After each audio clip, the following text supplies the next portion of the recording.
I can still keep on flying. And welcome back, folks.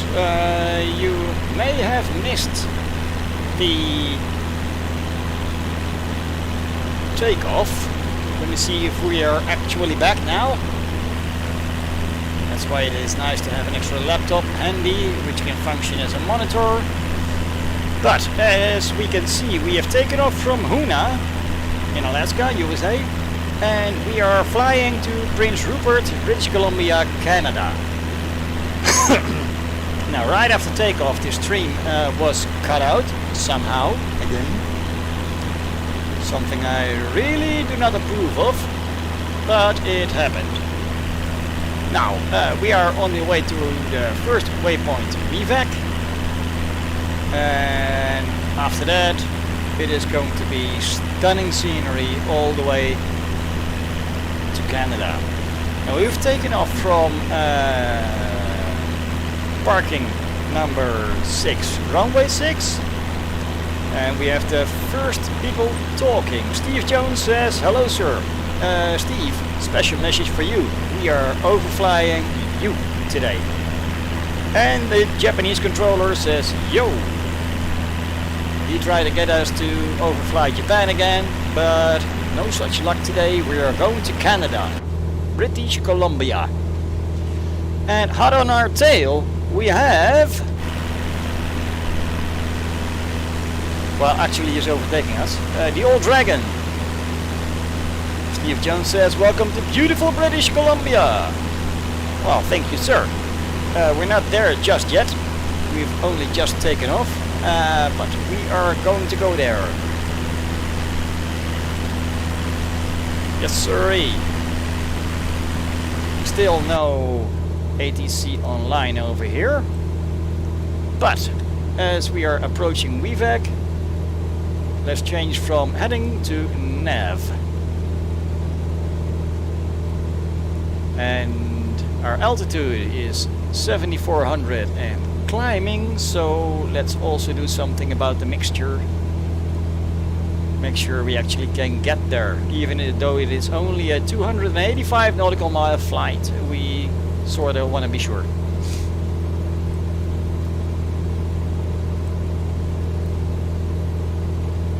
And the Old Dragon has overtaken us. Not for long though. I think he's about to crash into a mountain.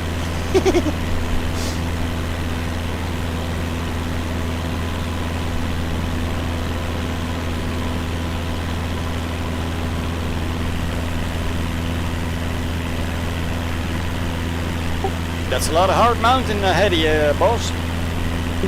Yep. I know, well, I'm going to get over it. I'm higher than that already. You'll get over it eventually, indeed.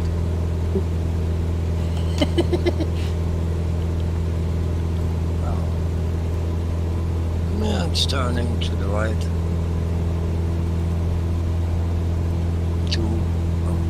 I'm at VVAC at the moment.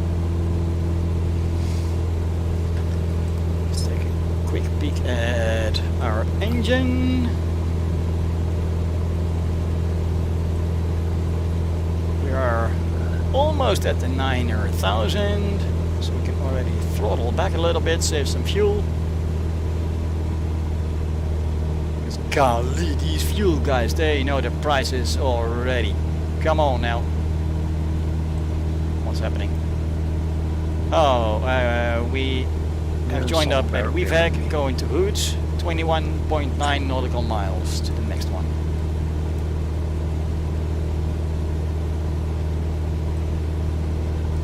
Rest of the engine is looking great. Everything pretty much where you want it, even though the outside air temperature of minus 13. Now I am wondering, maybe Steve can join up already today instead of next time. Because he just commented, I will try and fly with you before you leave British Columbia next time. Well, you're awake. Fire up that engine, boy. Let's go. Let's press headings, because we're not yet trusting everything that is going on. Revs are going up because we have reached our cruising altitude. So let's do something about that before we over rev and keep it at roughly 2340.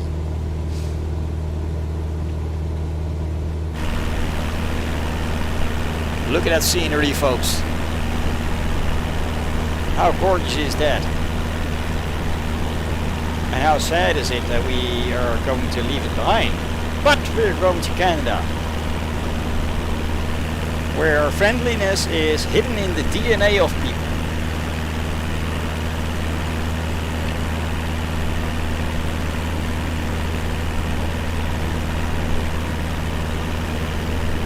If you say fuck you once in Canada, you get jail time for life.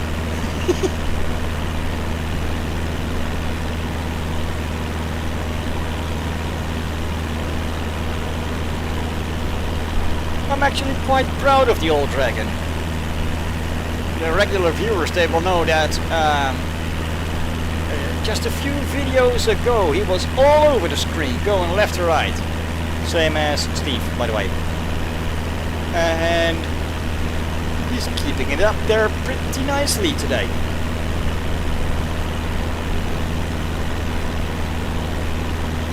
Well, I'm at 9,000 feet now. To airspeed 121 knots. I'm at 160 through airspeed. 116. I'm with 122. Okay, probably still full throttle then, or what? Going down a little bit, yeah. Slowly.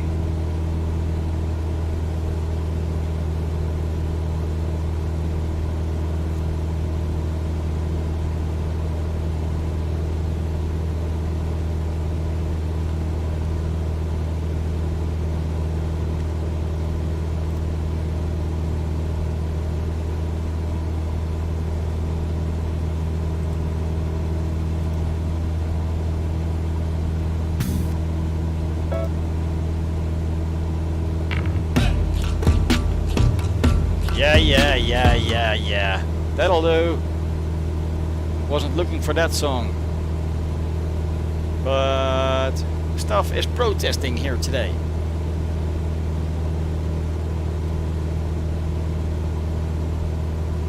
And this one.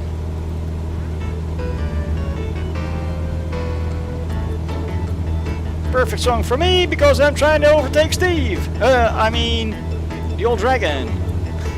Now I'm at 116 as well.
Already lost quite a bit of fuel there. I suddenly think something could be up.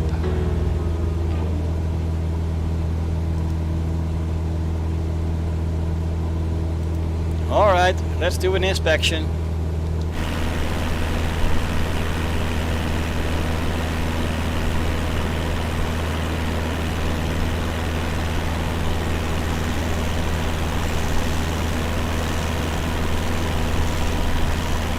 All the covers seem to be closed.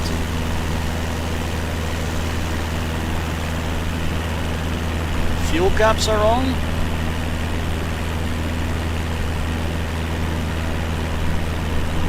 Don't see any leaks.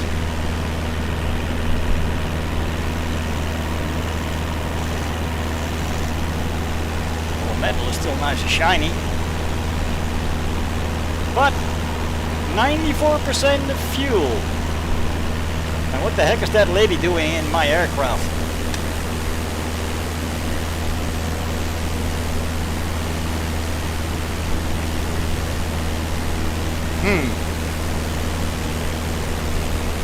I'm not sure.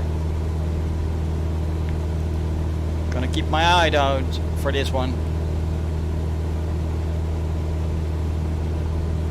Is this then going to be the video in which something really terrible happens?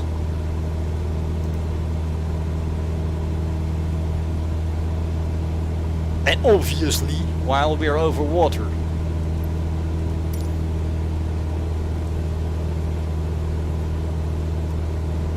Make sure we get the hoods, and from there on out it's only 1, 2, 3, 4 big body, 5 big bodies of water, 6, 7. Ah, good lord. Anybody in the possession of a life jacket, can I please borrow it? It might come in handy today. Sweet lord.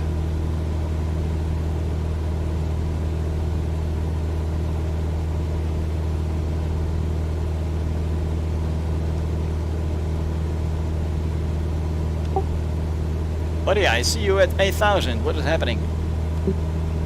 I'm at 9. Yeah, the simulator indicates you at 8,300. Yeah, my indications are that I'm at 9,000, so I'll tell that.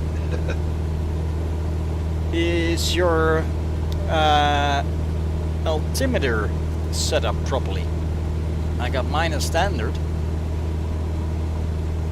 which is 2,902 inches of mercury. Yeah. You got the same? Yes.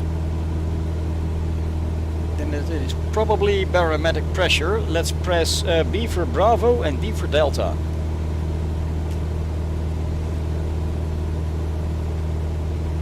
And that suddenly puts me at 8,800.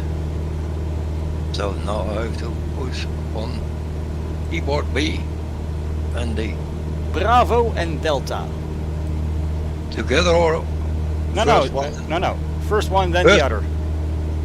Well, B and then D. And that puts me at 8,000. And we're both And now going it's back up to climbing. 9er. And I can see you climbing already. And what these buttons do, they reset the barometric pressure. The altimeter gets adjusted because it is now at 29.74 inches of mercury for me. Not sure what you got, but yeah, seems we were both a little bit too low. Back at 9,000. But is that? I got you at 84.5 now. No worries. That is accepted by ITC. That is.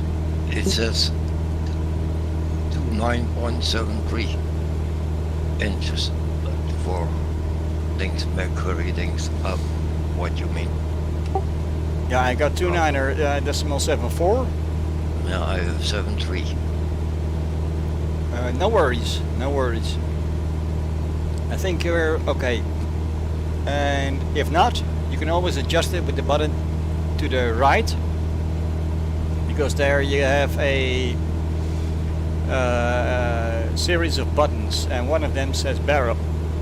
The outer knob is where you can change the barometric pressure width, which is something that you will eventually get when you fly on the VatSim network.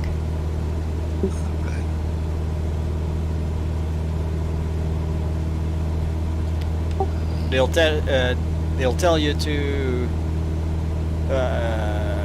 adjust barometric pressure, because it is different on the ground compared to in the air, and as a result your altimeter is changing, with as a result your autopilot does not know where the ground is exactly. So that is why. Oh, speed is going up and down. Now it's 118 through airspeed, then it goes back to 112. Then I have to adjust it. Oh, I'm at 110, and that is quite comfortable. 2370 revolutions a minute on the engine, which is fuel efficient.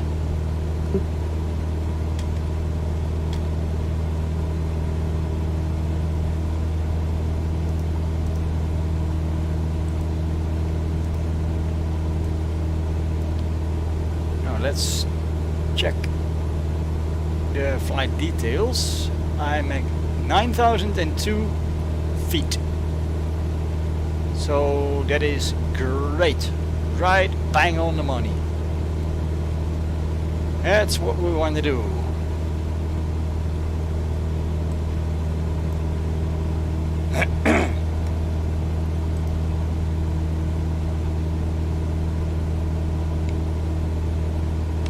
I just checked with the VatSim, and I'm at 9,002 feet up in the air with barometric pressure 29.74. Indicator is slightly higher, but not by much.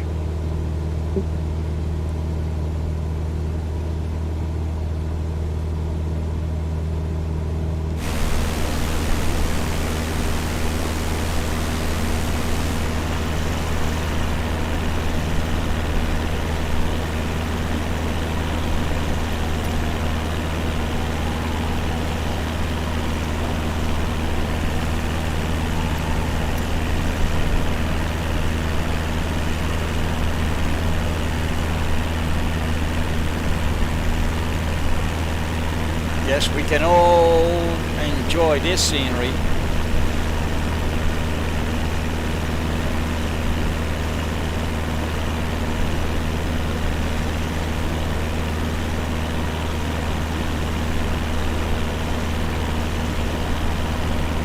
But it does look cold.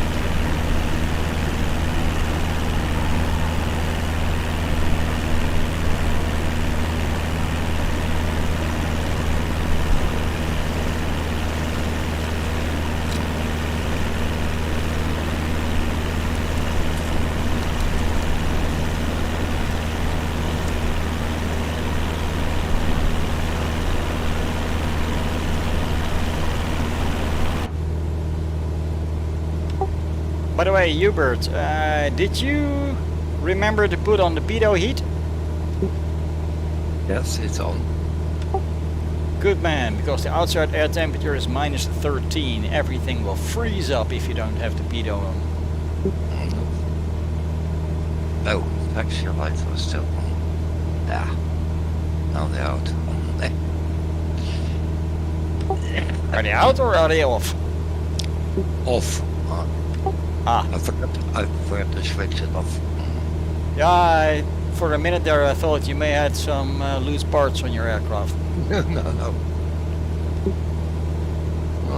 Did a lot of flying this week already. And we are now at Hood, going to Zarut, which is 50.5 nautical miles away. Doesn't show up on my screen. That bit. Yesterday when I was flying. Always. I'm Got- pretty sure it does show up on your screen if you have the same aircraft as I do. You got two big screens, right? Yeah, I mean on when I look out the window, there was always a white point in the air to the next waypoint, which is how many nautical miles it was, and that is not. Now Trust I me, only that have- is not how real life works. There are no No. big arrows in the air. Now there is an arrow what is pointing to Hoonah and says 34 nautical miles back. He What? is at 4 o'clock back, so I don't know why it is showing me that, because the next waypoint it doesn't show in the air. It doesn't bother me, but it's just strange that it. Keep going straight ahead. I got you. I got you. And this is one of the perks of flying simulation. Sometimes stuff goes wrong. Like for me, the fuel is going down rapidly, and for you currently, you got some navigational issues, and it's up to you No. to solve it. Welcome to simulation. Following the nicely, because the next waypoint should be Zarat.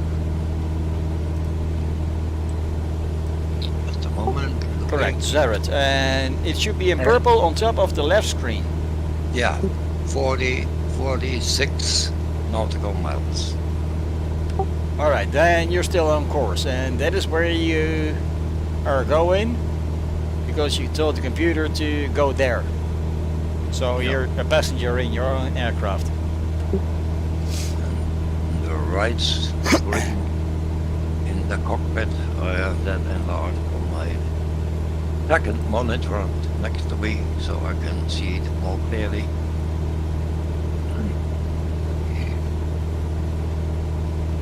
And that's okay. Do you happen to need goggles, sir?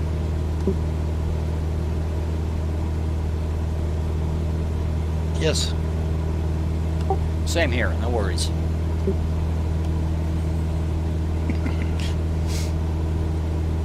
Now the thing is, when you flying with inside view in the cockpit, then you can look at that screen and zoom in and zoom out, go to the other thing.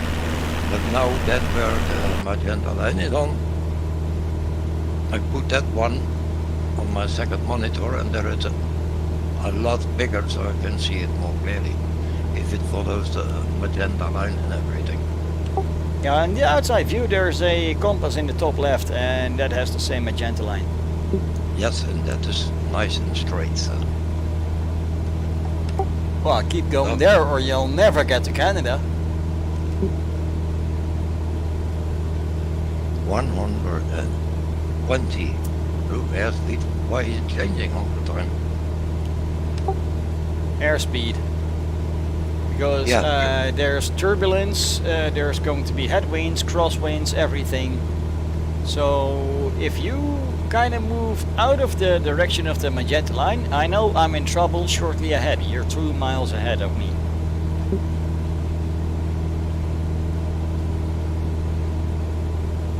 It keeps changing, going up and down without me touching anything. So Yeah, but that Well, I is had something no you, po- you have got no influence on that whatsoever, because that is called nature. Have you heard Yeah. of that? yeah, well, something like that yesterday. No, but I mean when I'm flying for myself, so then it doesn't bother me that much. But if you're flying together, like now in stream, it should be a little bit the same for both, so you won't lose each other in the fight. Yeah. Point is, this is called simulation for a reason. And yeah, there is going to be wins, period.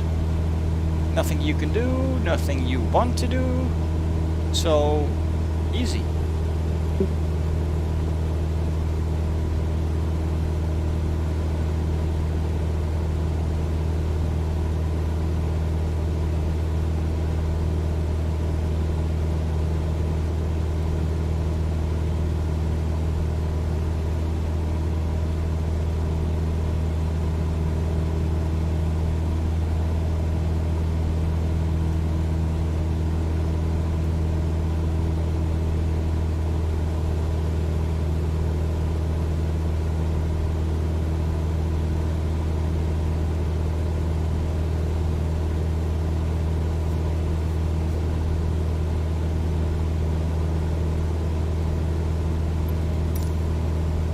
let's enjoy the outside for a little bit more.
By the way, why don't you have YouTube on?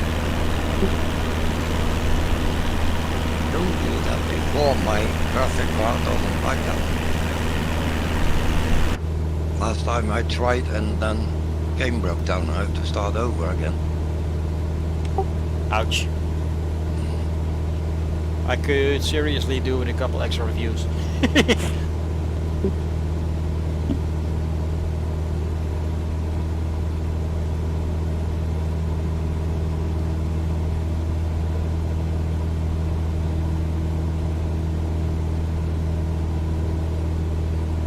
Yes, yesterday I also, no, the day before I managed to do a dead stick landing.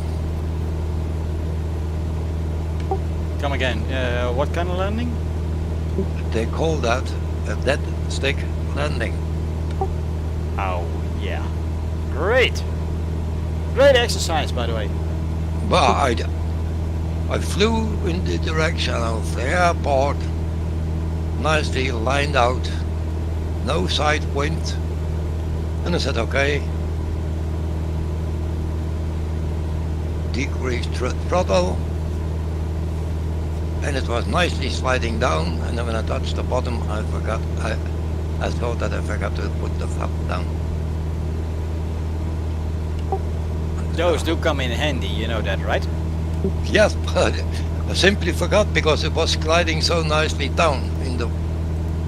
So it was sliding down nicely, nice speed. That's the runway, that's the brakes. I was standing still and then I saw, hey, I had no flaps on. You can always hurry them down, but yeah.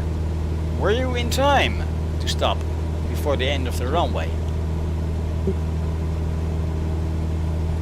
I didn't even needed half of the runway to stop, so it was a nice landing, very nice. Sorry. And the next one almost got wrong. Yeah, I skipped most of the lessons because I already took them in Flight Simulator X. But there are some nice challenges hidden in there.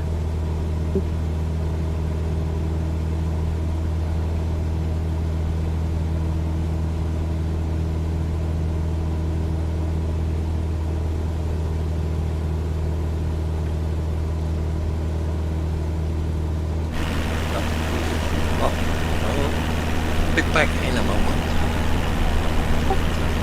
Take your time. Found that in an airplane.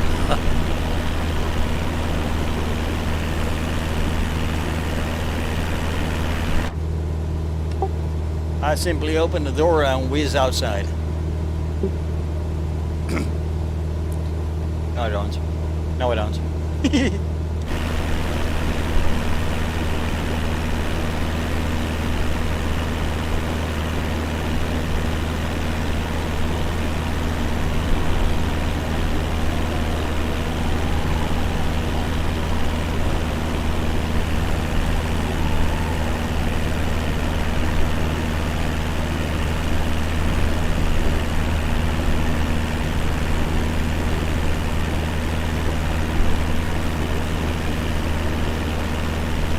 Let's adjust the throttle a little bit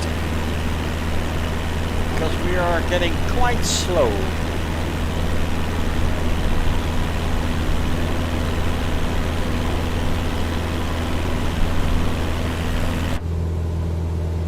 Maybe that has got something to do with the mixture as well.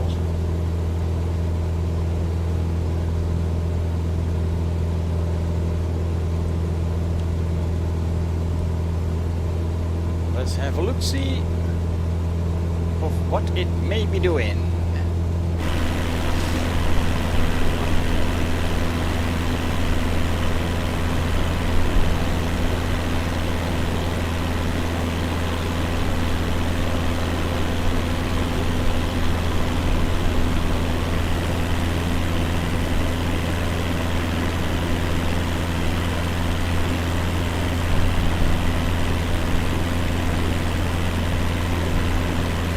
Now the reds are going up.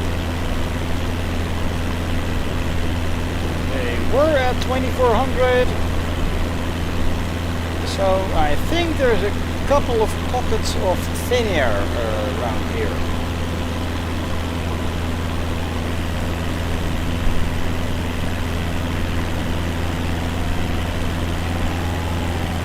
Altitude is also changing by just a few feet. Luckily we got the autopilot on, which includes a auto trimmer.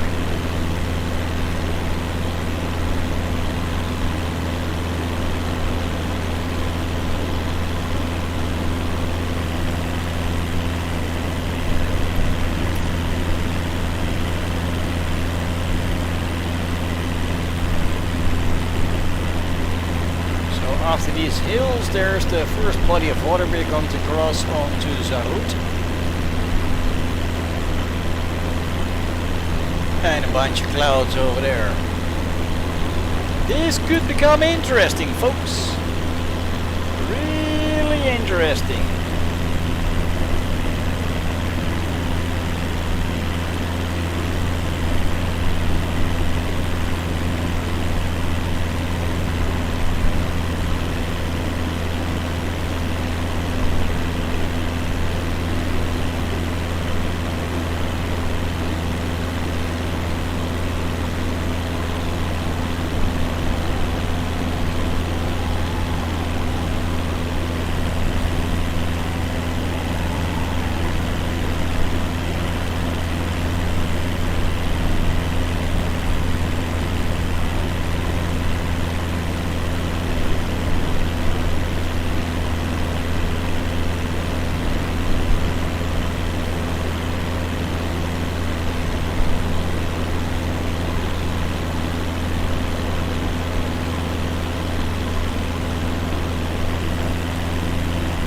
Less than 90% fuel in the tank, and we are, let's go see, 45 minutes in the air. This can become interesting, to say the least.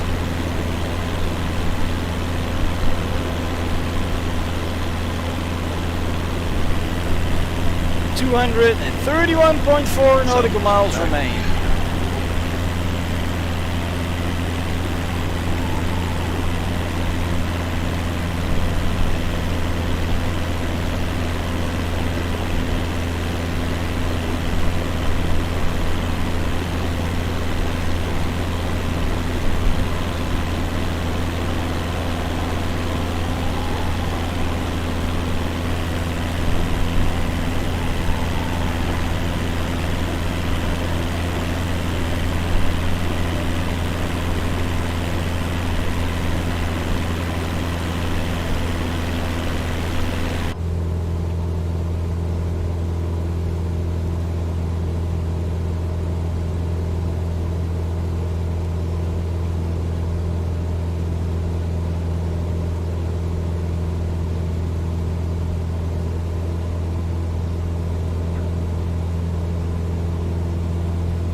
can already see that the old Dragon, he's at 8,300 feet now.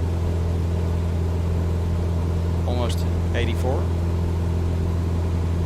So the barometrics are going up and down all the way. Let's press D for Delta and B for Bravo again.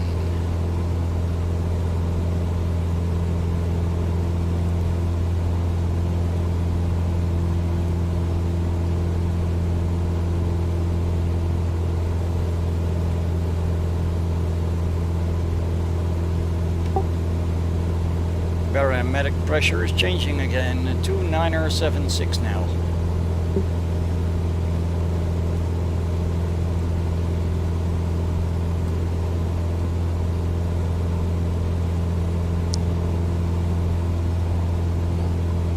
Mine is all the same.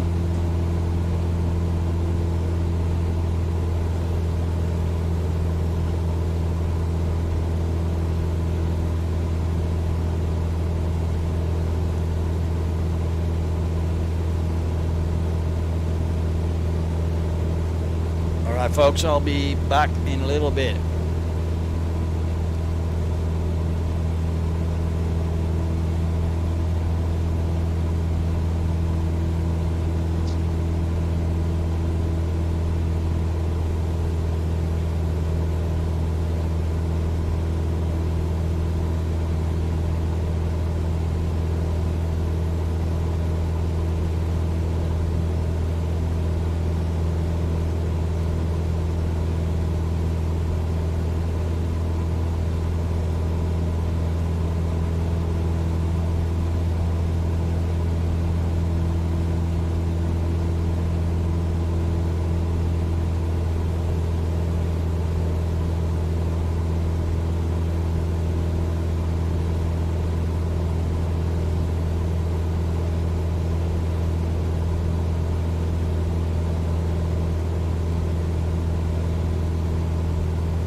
We're back!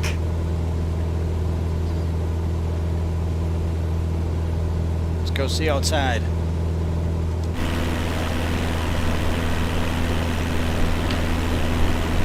Come on now, that is gorgeous, isn't it?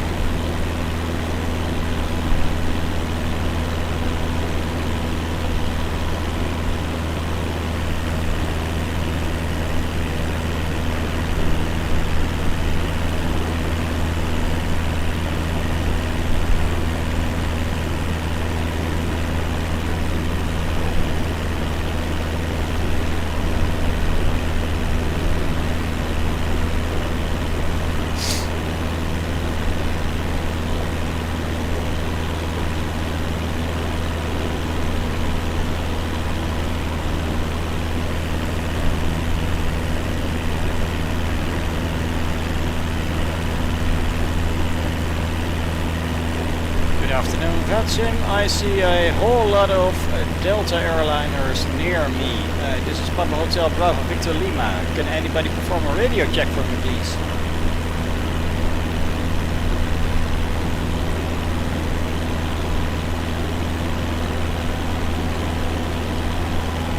They could be out of range, by the way. Nobody knows.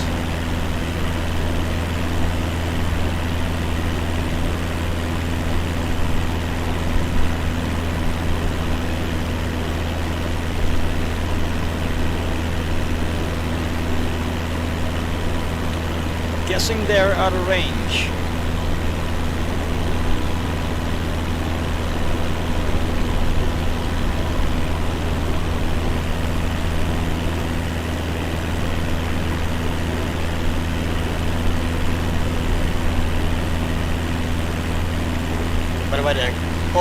be the weather or their altitude, because a transmission is basically going down parabolically.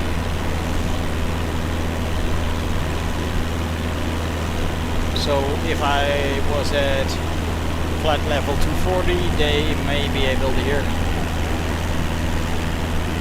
properly, that is.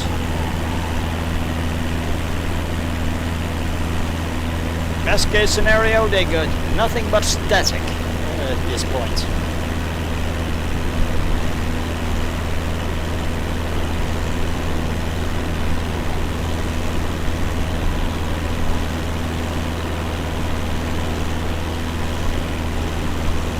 I am glad that the stream is holding up.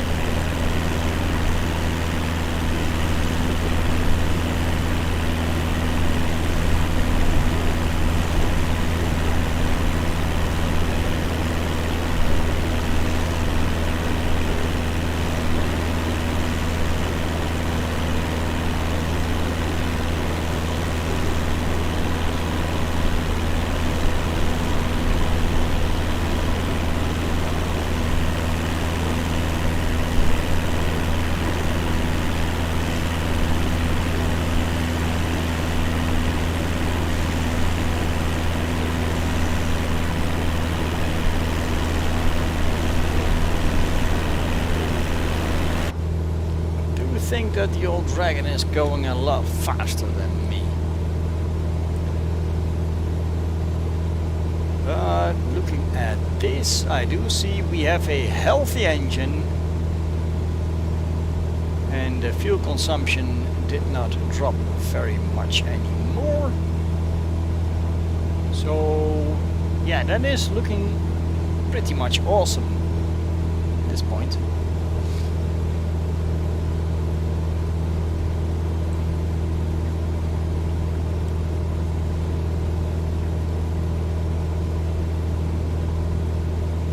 "17 miles to go to Zarut."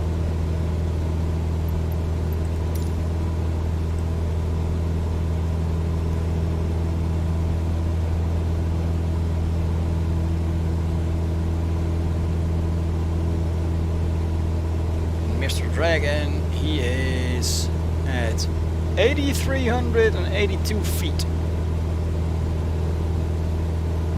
Still.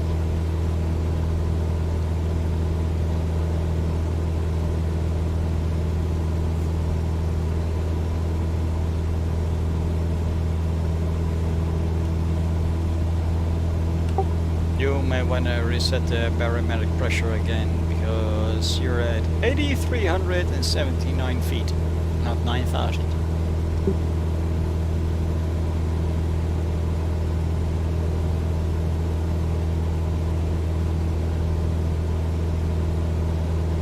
And now he's even dropping altitude.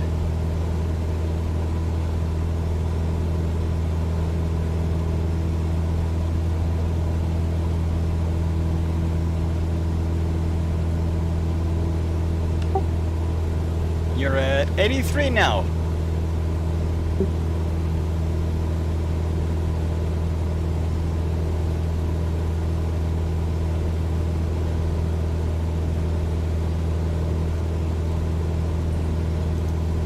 That's 29.77. And at 9,000 feet, that's 2976 is the number. yeah, mine is 2977. Shouldn't be too much of a difference if you look back. What altitude you got me at? Back, where are you? It says that you are at 8,354 feet. That's not great, is it? Oh well, there's no mountains in the way. Let's go with it for now.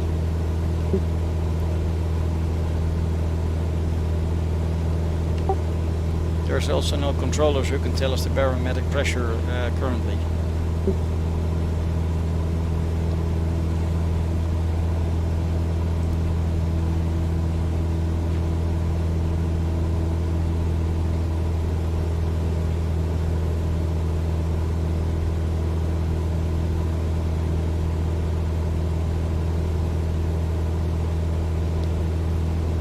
Now, let's catch up.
Okay, one of the Delta voices coming closer.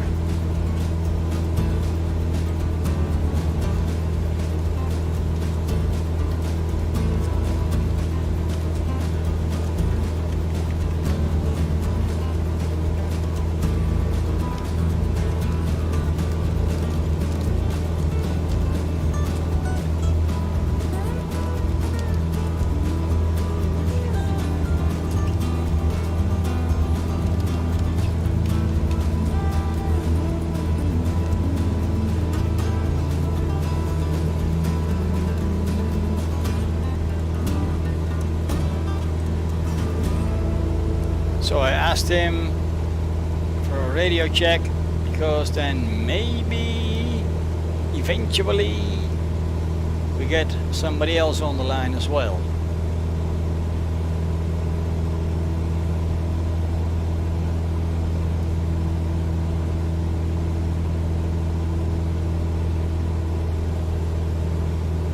That welder's guy over there in his 7.3, he's not on the VatSim network, don't see him.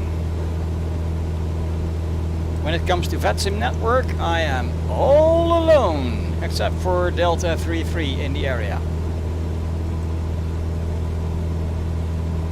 So yeah, that.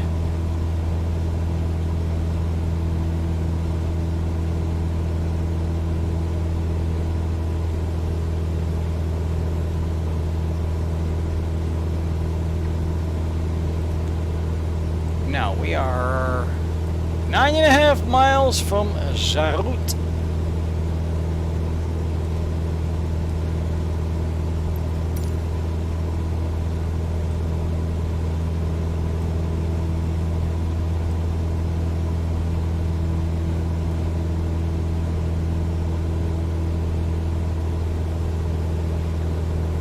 Yeah, and after that... That was the end of it. Come again? I said that was the end of it. From the end of a very nice pizza. You ate pizza? Yeah, just finished. You didn't share? I tried to, but it didn't fit through that little hole of the microphone. Shove some in the DVD player and it'll arrive.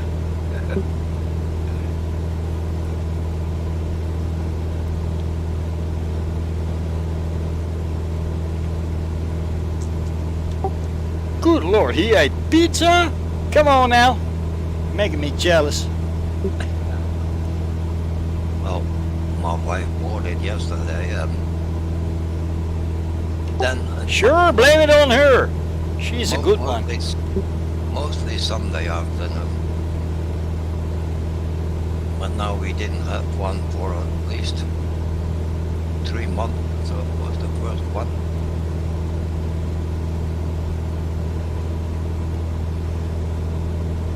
Pizza con fungi heist dat, is the name. Mushrooms? Yes. Okay, you can keep it. if I order a pizza, it has to contain at least 3 types of meat, like cow, pig, and chicken. It's got to be a lot of it, and it's got to be covered in garlic.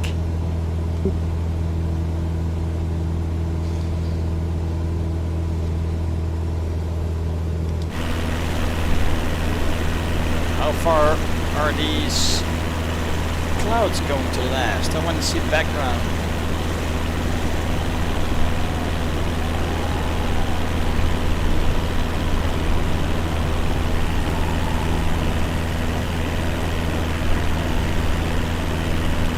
On the way is over there. That's not cloudy yet.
You might want to speak up. I hear you talking, but I can barely understand you. Well, I said I wonder if I will be online tomorrow, because one of the guys who I used to play with, still working with me in TeamSpeak, bought himself a flight simulator. And now, as we say in Flemish, there where I live, he tries to win the Olympics even before he knows how to crawl on hand and feet like a baby. So yeah, you gotta learn how to crawl before you can run. yeah, but he bought it, and then first he bought the deluxe edition, not the premium. Why should I pay more for only 5 airports and 5 airplanes? I said, well, if you want to use those in the future, you can't update from deluxe to premium deluxe, then you have to buy premium deluxe all again. So, and then he was trying those basic lessons. He flew a few of them, and now he wants to fly flights so like we plan on. And so how we plan this, he wants to do that by himself. And yesterday he bought himself the multi-panel and the switch panel from Flytech because I have it, and told him that it is easy for me. I said, but if you only can crawl, you don't need it yet. Not yet. Because in the lessons, those things don't function. They don't? No. In the basic lessons, the only thing but functions of those panels is the pitch trim wheel. And from the panels. And flaps up and down, it doesn't take from the panels, it takes that from my stick. So. Huh. Isn't that something you can set up in the basics? No, because that I don't know. I got a Thrustmaster yoke and that's all I got. So I don't know. No, but the thing is, if you start with Flight Simulator, you can, when you don't know anything about it, so you start with the basic lessons.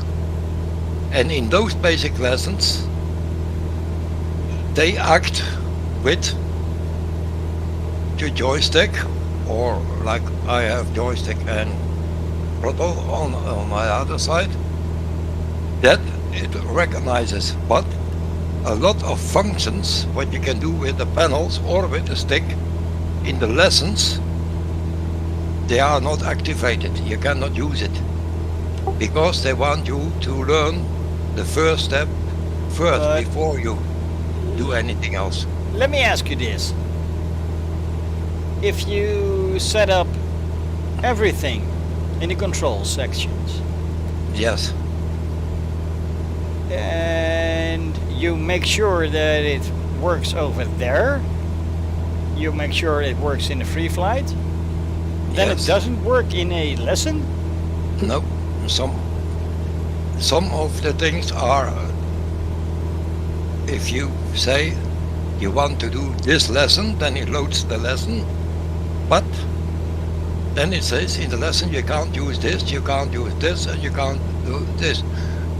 So that means for this lesson, some of those things are deactivated. When you then plan a flight like we do, it activates by himself again. It doesn't bother, but only for the lesson it says you have to do this like we want you to do it. So that is not working and that is working. Okay, so now your buddy has got basically the same setup you got.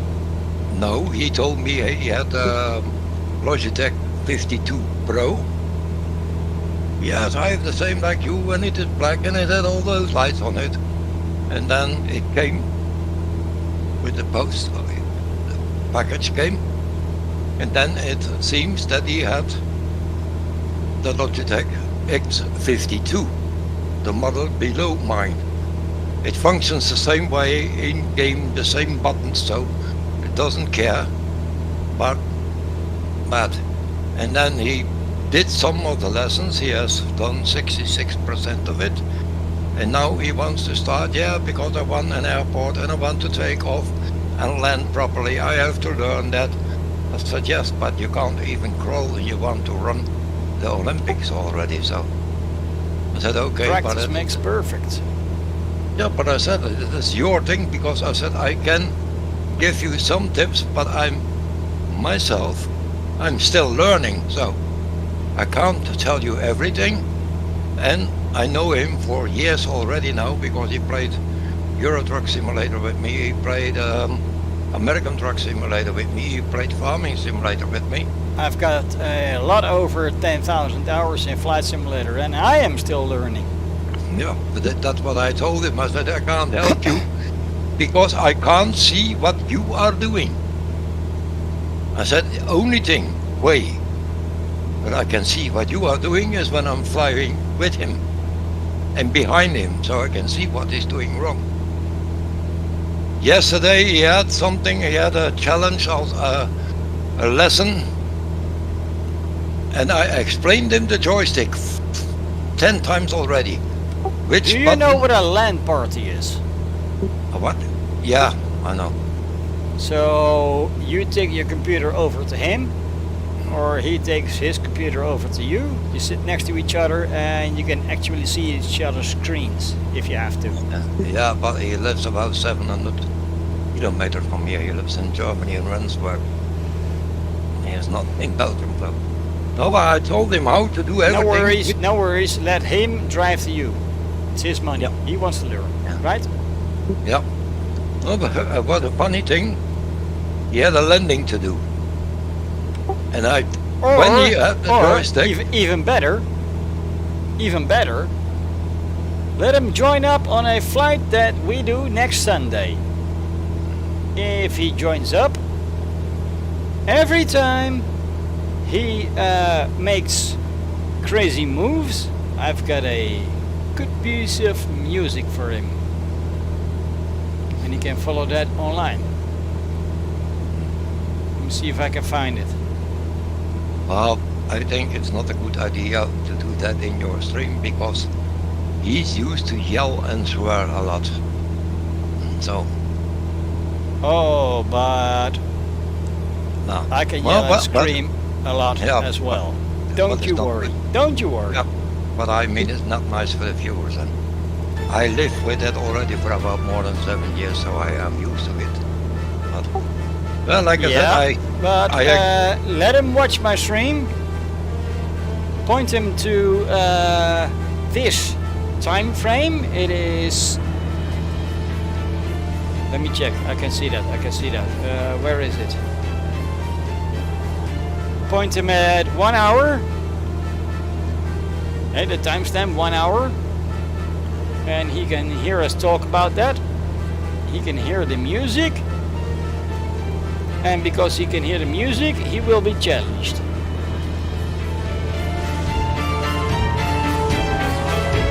well, now he's not online because he knows that I'm flying with you today. And Yeah.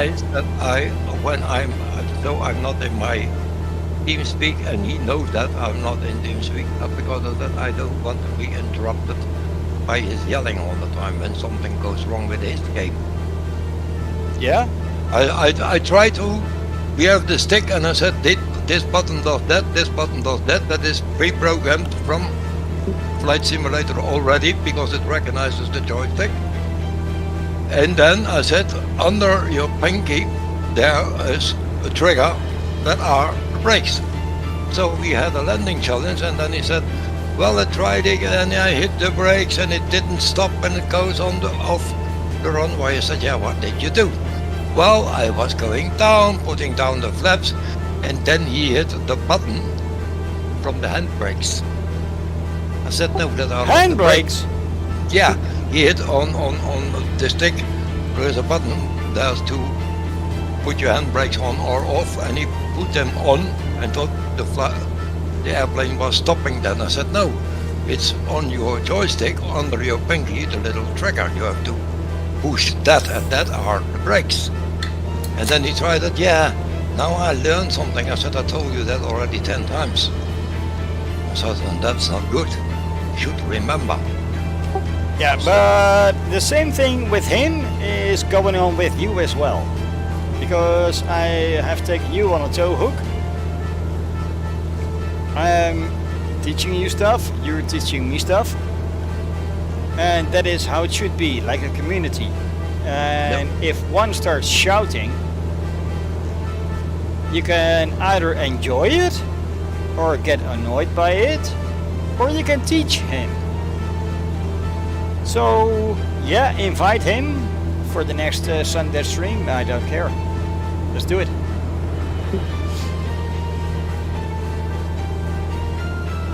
The thing is, what he could do is watch the stream on YouTube and see what we are doing and then write comments.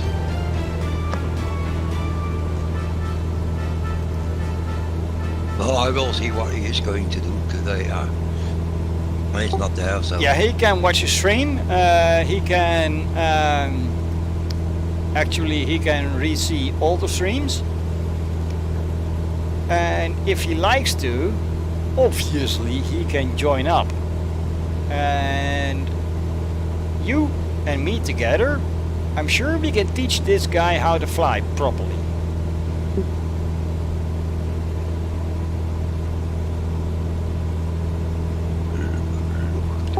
Would you agree?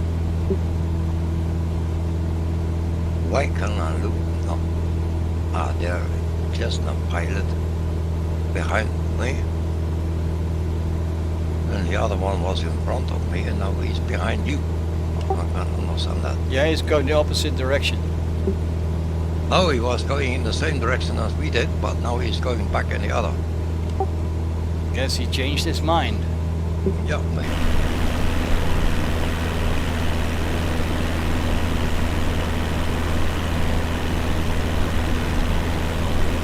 Weather is not yet improving, folks.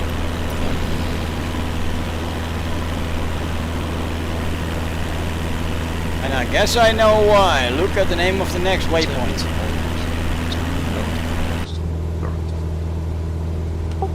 Say what?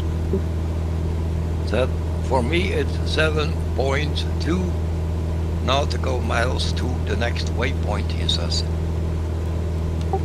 9.2 for me, so you're 2 miles ahead. Yeah, something like that. And then everything is going to shit, because who thinks up a waypoint name like that?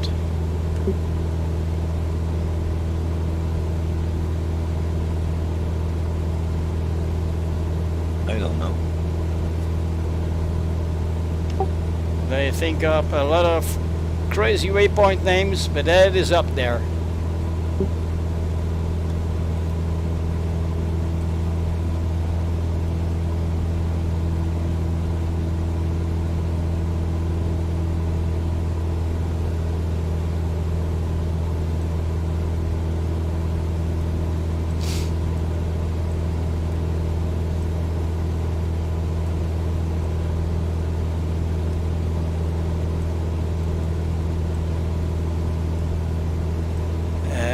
We still got a long way to go. Funny thing, what happened to me, I was driving to Spain, and I had my son, and he was very young, say about 11, 12 years old, with me in the truck, because he had a holiday, he wanted to do a trip, and we were driving and driving. And then in the middle of the night I was going over the Pyrenees mountains, and there in the middle of the mountain there is a small border and a small town. And then I woke up my son and I told him, we slept too long. You slept too long. We are driving very, very, very, very long. He said, why? I said, look at the sign with the name of the small city, and that was saying Morocco. So he thought we were in Africa already. Yeah, you may have missed a turn right there. No. Well, that is how I ended up in Groningen. Drove up there from Brabant. Ran out of fuel, so yeah, I pretty much stayed there. Just there is a small town in the Pyrenees, and it's just on it's just a small road. Normally it's not huge, you're going around the motorway, but now from that small border, then about 15 kilometers further on was my delivery point. So, but I woke him up and told him the joke that we were in Morocco, because it was saying that on the sign. So he believed you missed a turn somewhere. Yeah, in the first 2 moments, and then he recognized that it was a name shield. So, well. Yeah, I imagine the look on my face when we were driving in the Netherlands, and I was driving around with my daughters. And then there's a place called the Krim. For the English speakers, that is Crimea, aka the part that Russia has annexed in 2014, and they actually thought we were there.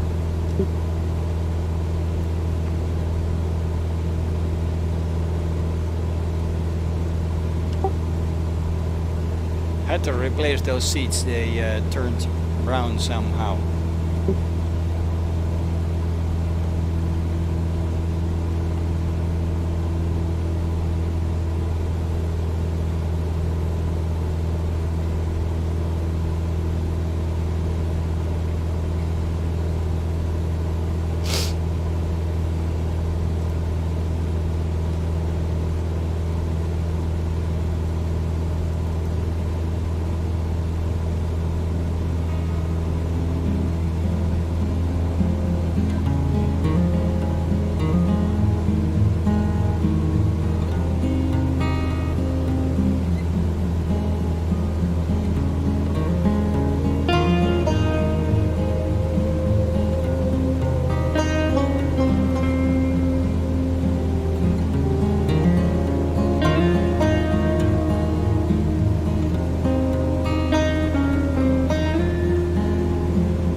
Right ahead, buddy. I got music on.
I'm pretty much convinced we got headwinds here.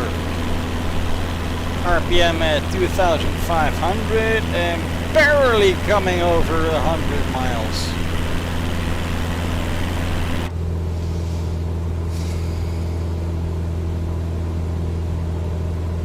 Never gonna catch up in this state.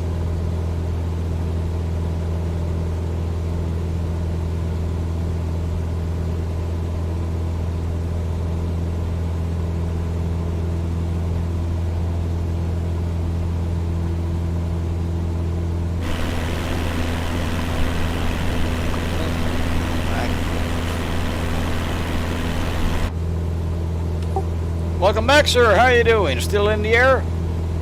Yes. Yeah, I see you at 8,400. What do you got me at? And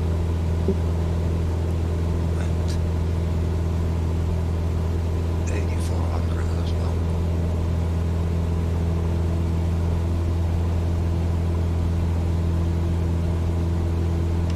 Yeah, for some reason I just checked the VatSim network clocks me at 9,000, so something is off. Because the game also, well, the simulator, it also says I am at 9,000. Yeah, the airplane can say you're at 9,000, but if your barometric pressure is off, then the simulator is off. That's how things work in the real world as well. But VatSim confirms we are at 9,000-ish.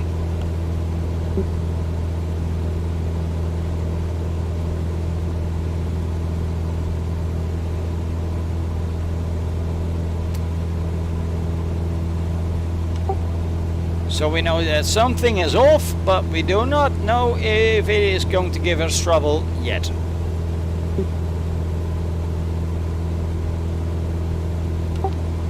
And we got 174 miles to figure it out.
Now there's an island up ahead, folks.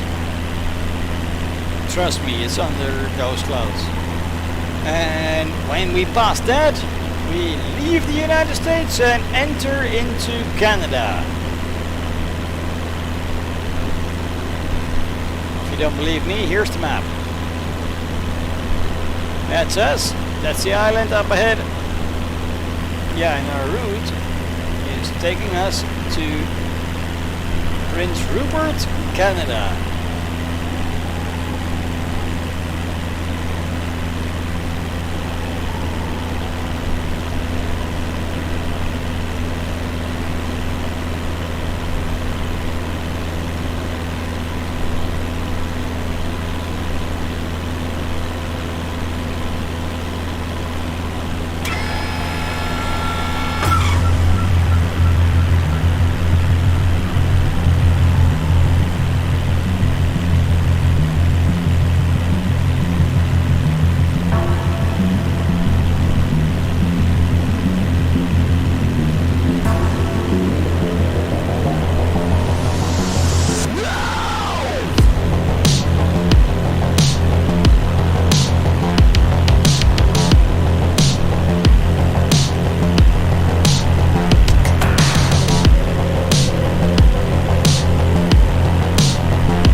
altimeter 2972.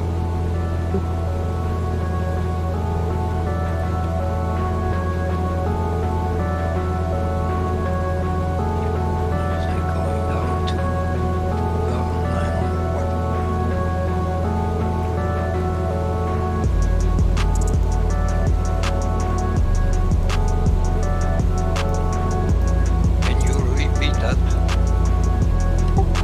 2972 is the new altimeter.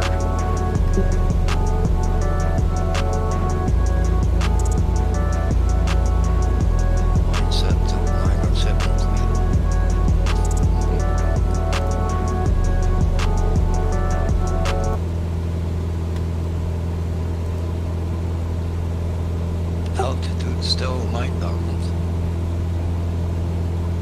Yeah, I got you at 84. You probably got me at 84 as well. But no worries there. Yep, VatSim got us at 9,000 now. I got you at not 8450.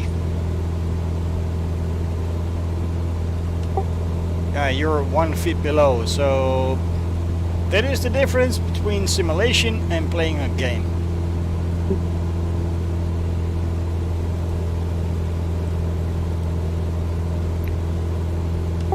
And I'm now going to Doozy waypoint, 58.7 nautical miles. Weird. 56 nautical miles. Yeah, you're 2 miles ahead. But on my map it still looks like our aircraft are trying to mate.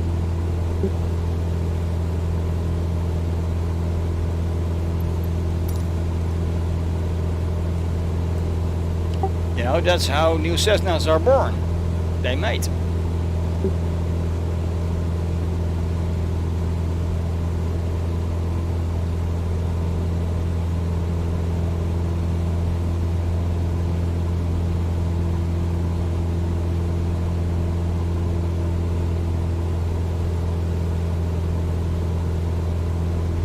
Sure as heck it's cloudy again, ain't it?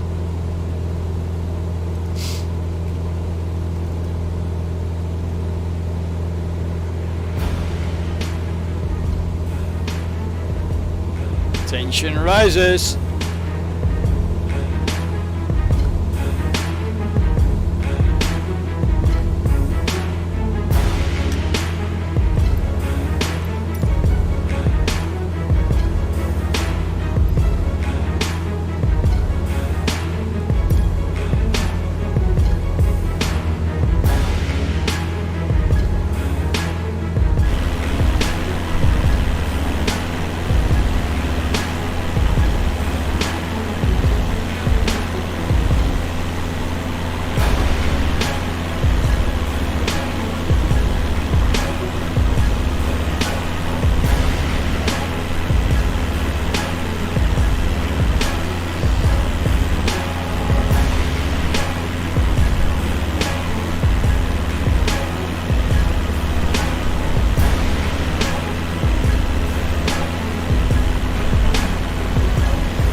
People come, people go.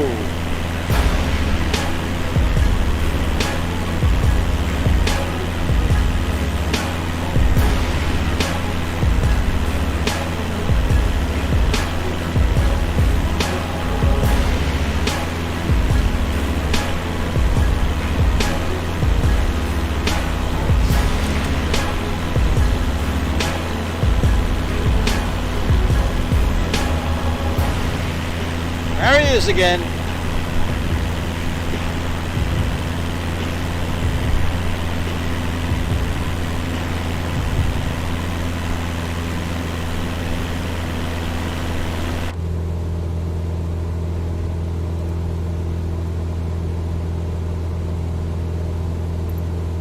Still going to Doozy.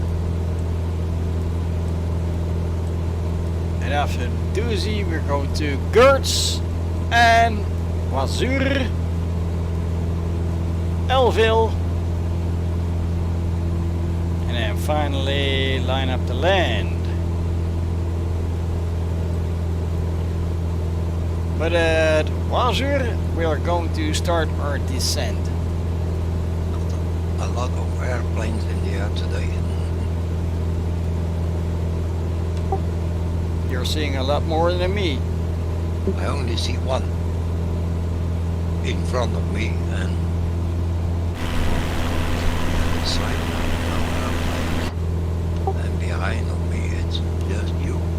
Yeah. So not a lot of aircraft in here. It's just that dude. Forgotten people flying around here. Yeah, wait till we get a little bit more south to the USA. It's going to be hectic. Yesterday morning I did from the flight from Fiumicino in Rome to Barcelona in Spain, airport El Prat. I know that one.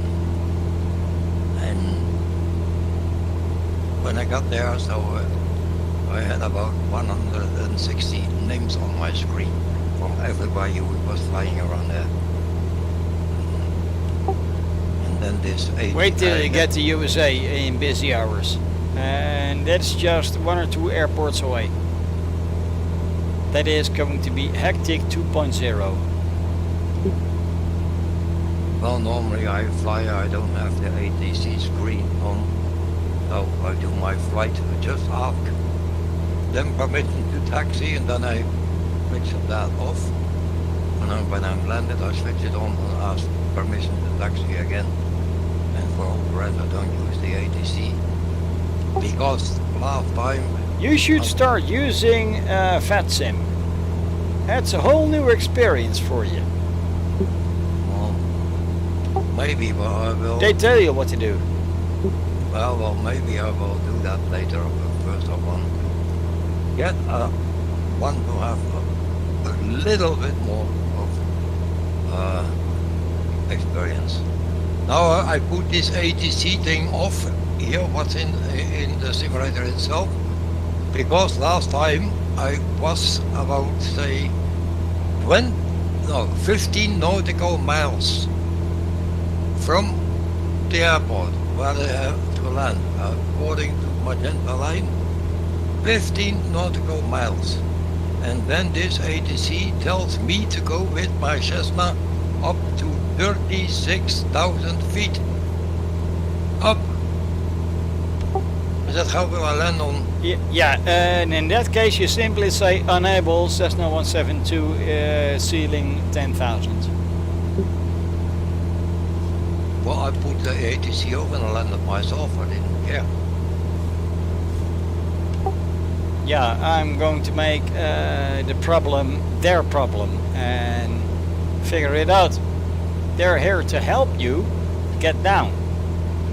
That is basically all ATC does. They help you to get to the runway you want to take off from, to guide you in the air, and to help you land and taxi back to safety. That is their job. And that is no different in the simulator. So what I do, I make it their problem. I've had requests to go up to 30,000. Unable Cessna 172. They then rerouted me and made sure that I still got into safety. Okay, it took a few miles, but they worked it out. And that is how the simulator works. It is just like real life.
Coming up on Doozy.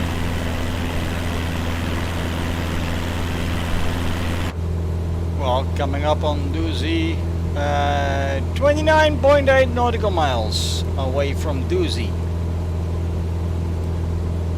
Let's do it.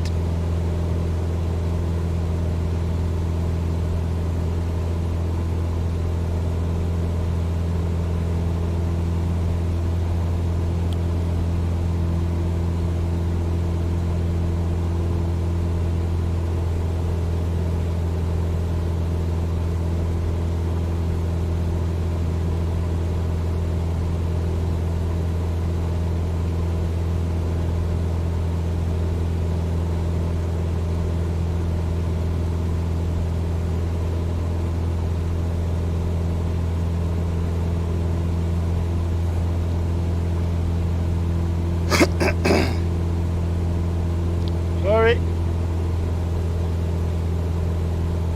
And at least we're past the halfway point today. Still no sign of Steve. Or is there?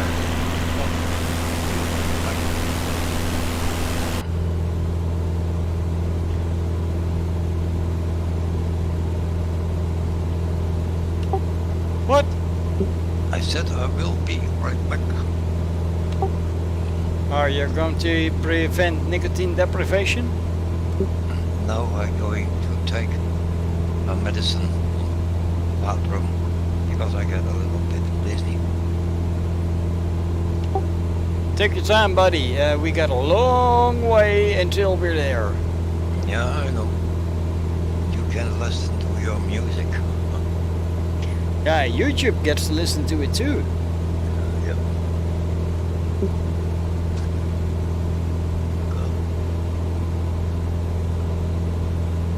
See you in a minute or two. Come again? I said I will be back in a minute or 2 or 3. As I said, take your time, buddy. Take your time.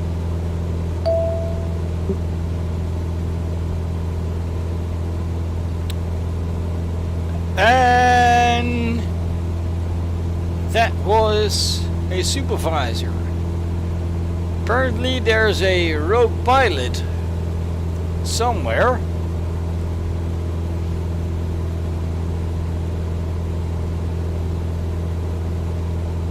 Okay, let them deal with that. It has nothing to do with us.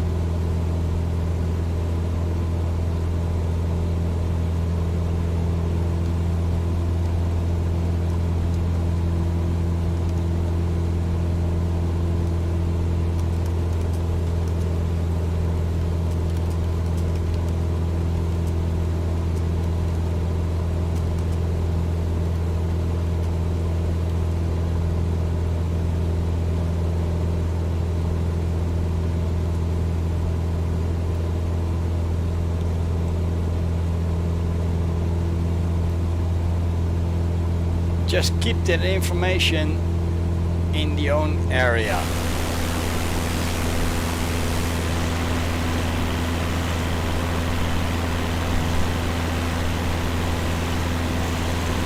Handvloedzeug is over there, and the old dragon is way over there.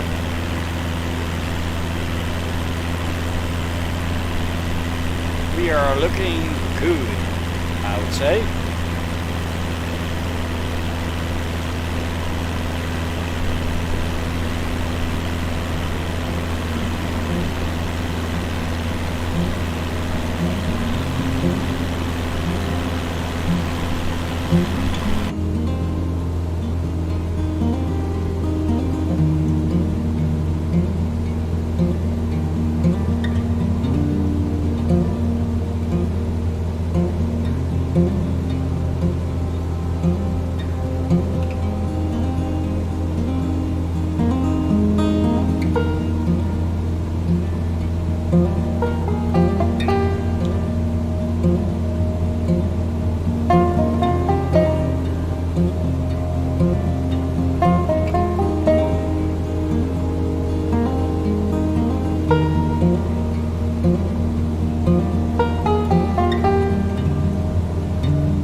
That is blaringly loud.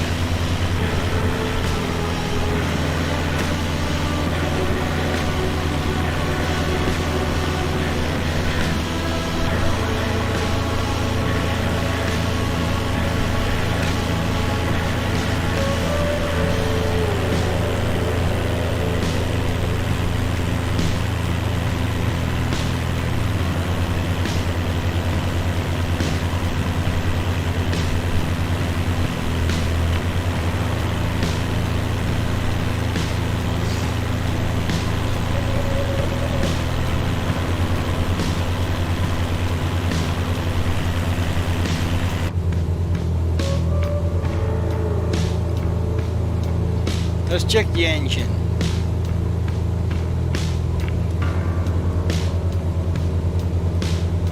Rev slightly high, but we need that just to keep up speed.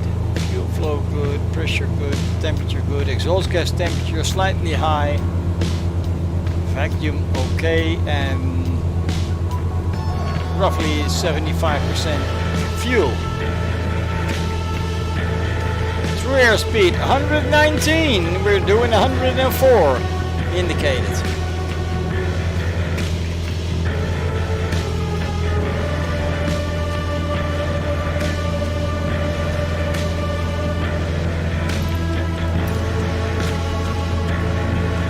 Looks pretty much okay to me.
Alright, you heard some chatter in the background. Mr. Wilson has appeared. And Mr. Wilson is obviously a supervisor.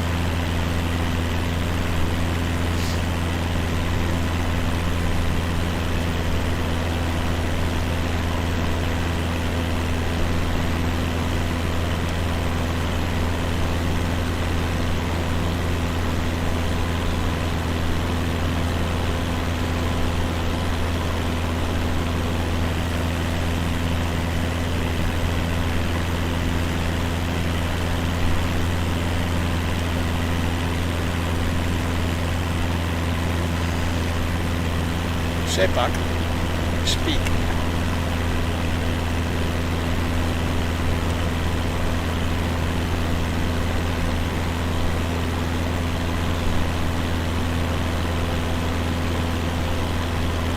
So first we had that warning coming from the supervisor. Please be aware we are aware of the pilot in the Lima Sierra Golf area.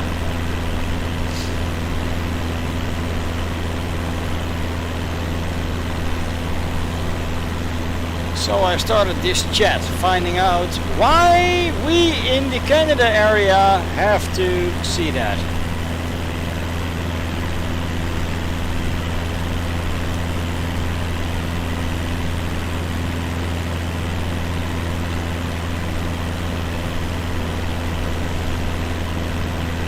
And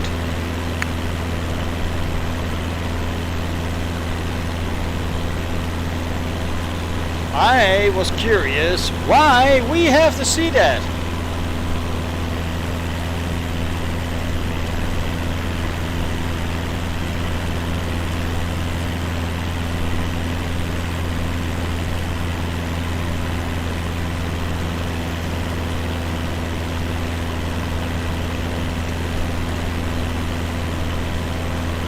So, why do we have to read that? Read what?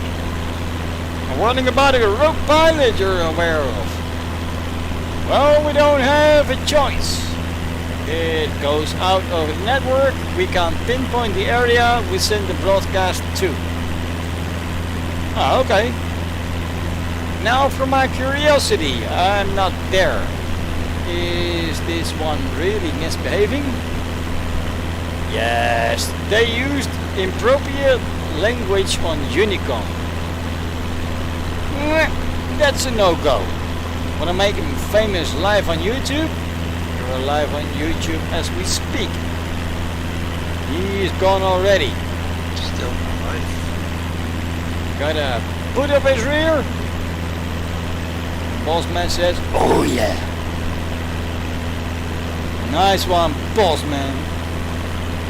What do you want to say to YouTube? They can see you now.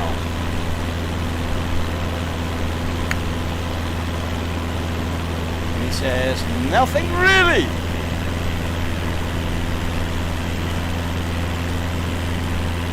Cold feet. This is your chance to shine.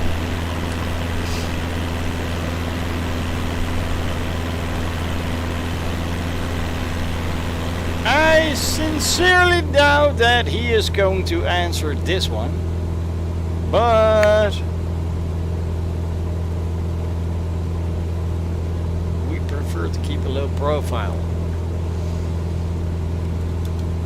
Understandable,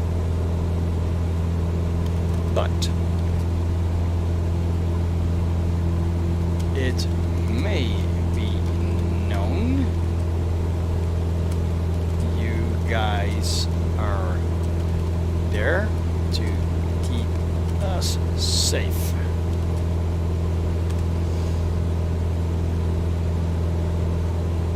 They're like the admins in a chat room or whatever. When shit goes haywire, they are the ones that can get you out of it by booting bad guys.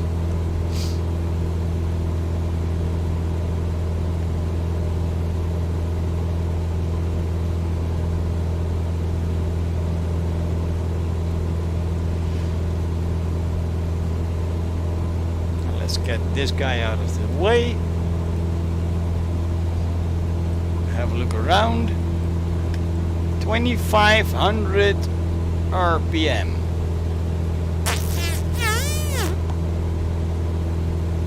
Not too happy about that, but considering we got headwinds, it may be needed. It is another 31 miles to Gertz. We've already passed Doozy.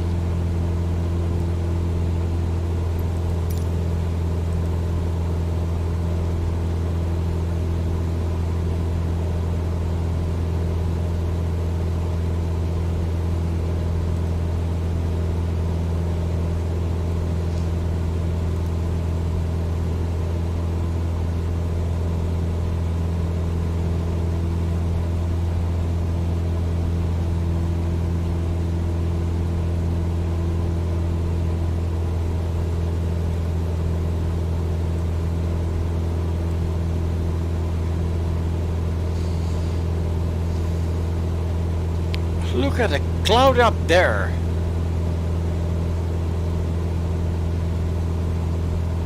That may remind somebody of something.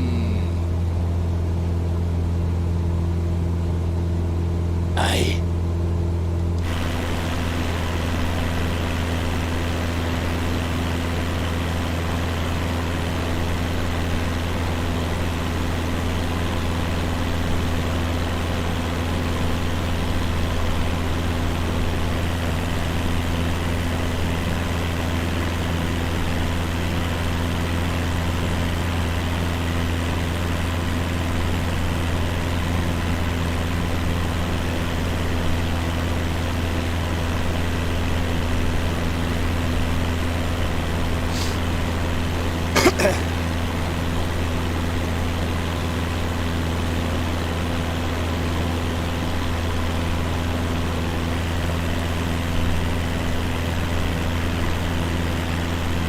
That does look beautiful.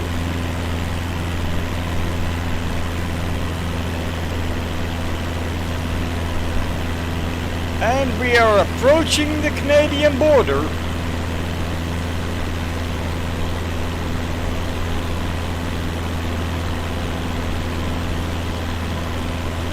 I don't have any Canadian music. I don't think. But yeah, let's just throw one in. Steve's music.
Look up ahead, our buddy is in the clouds. We're about to follow him in there, and it's a shame that this map doesn't show the country borders. We are roughly 21 miles from Gertz. And by the looks of it, Gertz is in Canada.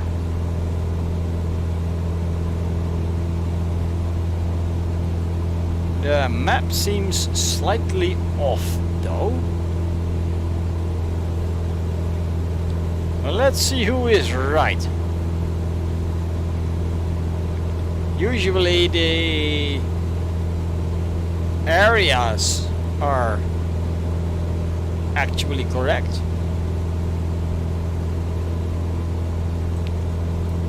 Oh!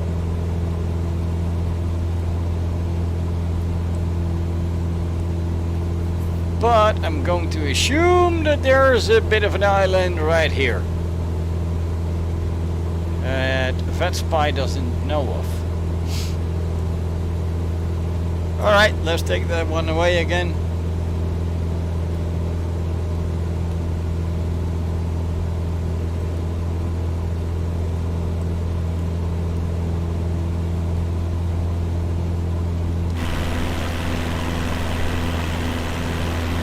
We got the dragon with us 500 feet below us.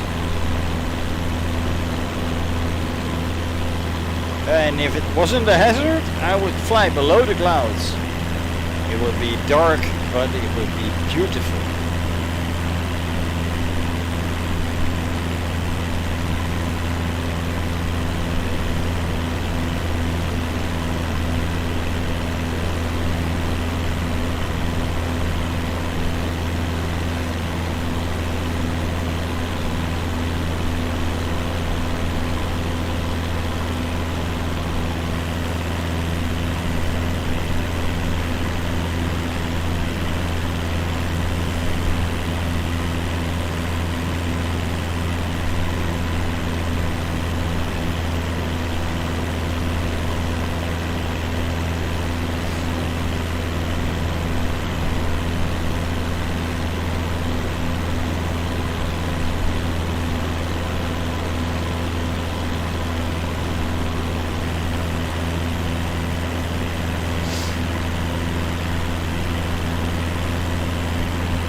Buddy, where are you?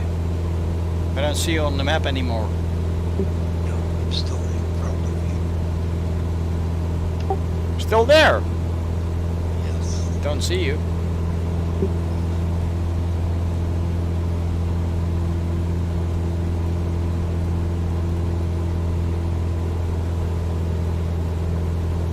According to what I can see,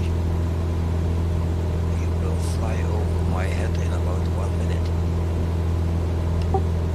I'm not sure because I can't see you on the map and I can't see you on the screen. Well, you are just flying. Say again, a bit louder please.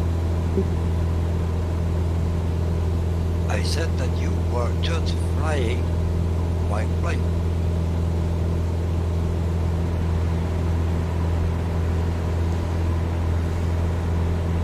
Okay, let's go see if That's we great, and now still got him. you are just in front of me.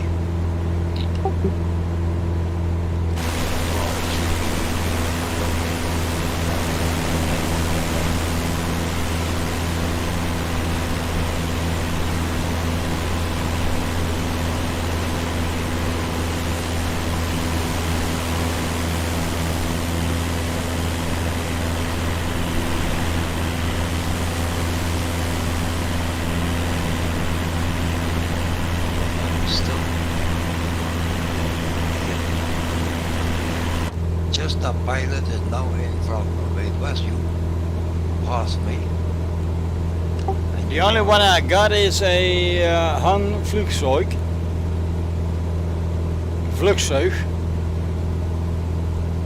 Just to my left, and that's all I got. Are you in the clouds? Yes, but you flew through my airplane just 1 moment ago. Now you are in front of me. What?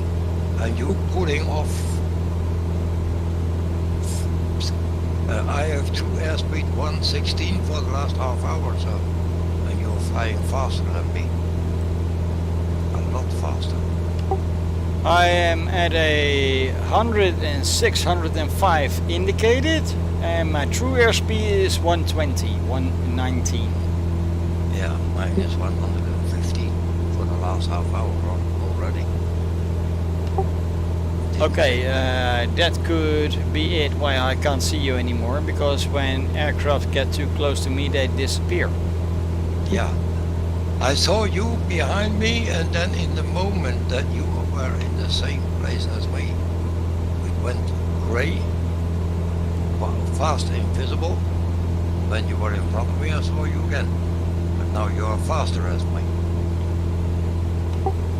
Yeah, I'm not sure why, because I haven't changed the settings in the last half hour either. Yeah, that's what I mean. It's sitting there all the time, same thing, so I don't know. Let me check again in a couple of minutes and we'll know.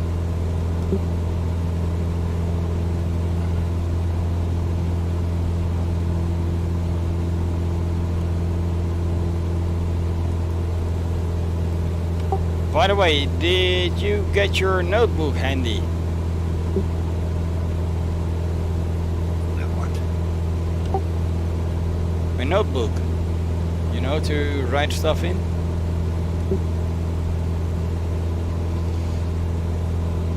No, it's not in the neighborhood at the moment. Alright, then write this down somewhere else. We're coming on girls. After that there's waypoint N. Yeah, When we get to Wazur, I know. I can see it on the screen in this one. do you know what we're doing at Wazur? Yeah, then we're going down. Yeah. 6600 at Elville, 2500 at Charlie Foxtrot 13.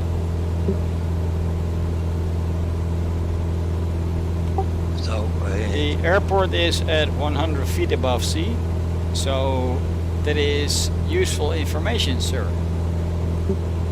no, so it was we're going down to 6006. On CD 13 we're going to... Yeah, after Wazup you're going down 66. Then at Elville we are going down 2500. And we need to be at 2500 by Charlie Foxtrot 13. Okay. Well, I have a piece of paper where I can write it down. That's why I'm writing stuff down starting 9 a.m. and starting the flight at 12.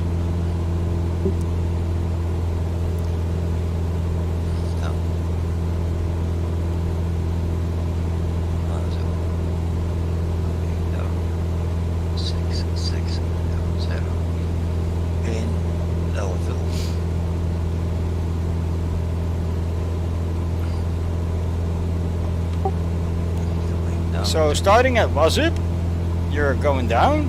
You make sure you're at 66 at Elville. Yeah, and then After that, when you get to Elville, you go down to 2500. Yeah, I wrote that down. And you need to be at 2500 at Charlie Foxtrot 13. Charlie Delta. Oh yeah, Charlie Foxtrot, you wrote it. Okay. Charlie Foxtrot 13. You have to be on 25. So I wrote that down. Well, I always have a piece of paper, you know, by yourself.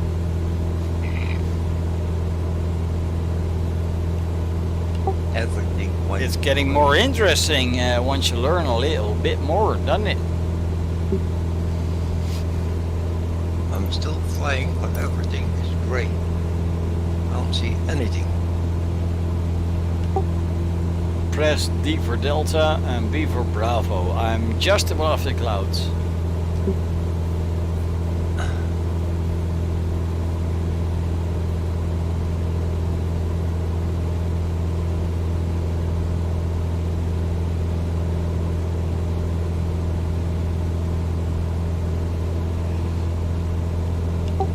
And again, there's a couple of high clouds above me, or above me, in front of me, and Well, it is possible that they cause the grey. Yeah, there's lights coming too, and when I look to the side a little bit later, I look behind me, or down, or up, or it's the clouds why it's so grey at the moment. Yeah. By the way, put your microphone a little bit closer to your mouth if you can. Like this. Yeah, maybe a little bit more, because the closer it is, the better the people on YouTube can hear you. Oh, better now. Much better. There we go.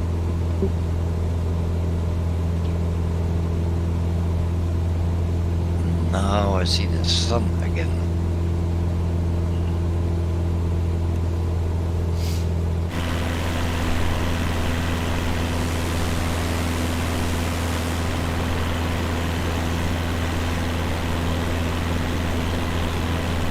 I don't have you yet.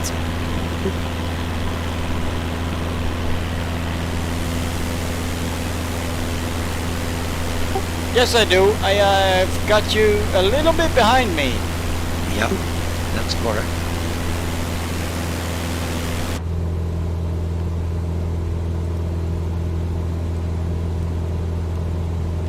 I'm at 1.2 miles from Gertz.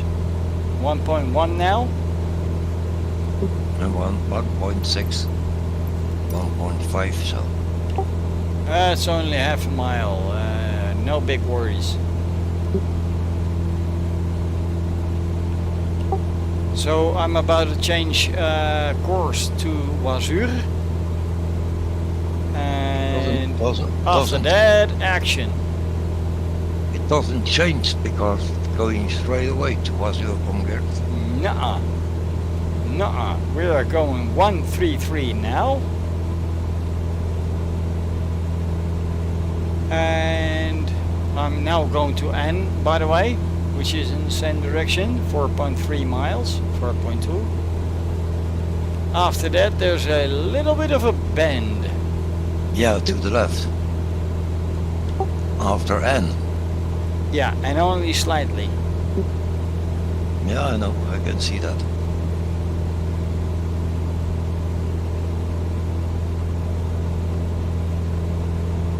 That is what I did when I start at the airport. I always put my navigation screen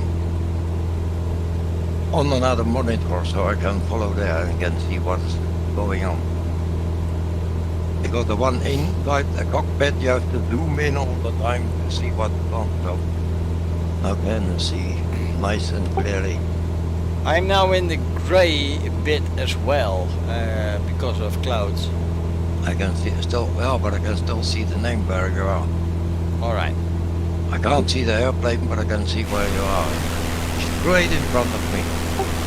And I can see your name tag as well. But not the plane. No, no chance. It's the same for me. I can see the name tag and it said that you are in front of me straight ahead and you are at 8,500 feet.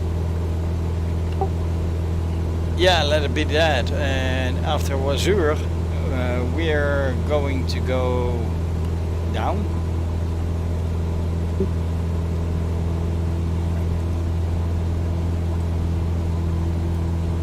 Okay, so 1.5 miles and less, 1.3 now to N. With the other Afterwards, we're guy, going we to had a discussion this Barcelona. week because he was driving Euro Truck. Yeah, because the new version is out of beta, so he changed to my computer, and this isn't working, and this isn't working. I said, yeah, that's okay. Because of the mods you're using, and they are not all up to date, so you have to wait for that. And then he asked me why I'm not driving. I said, well, 1. Boom. I drove for 3 different virtual companies in Euro Truck. And from New direction. 1, 2, 2. yeah, for me, just a moment. I'm not at N at the moment.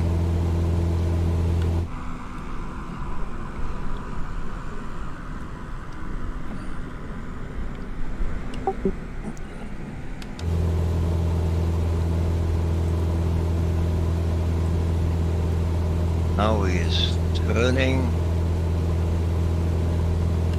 And now it is 30 miles to Wazur.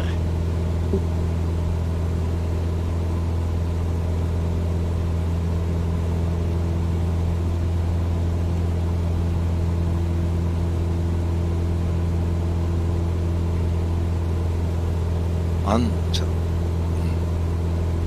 direction course 122.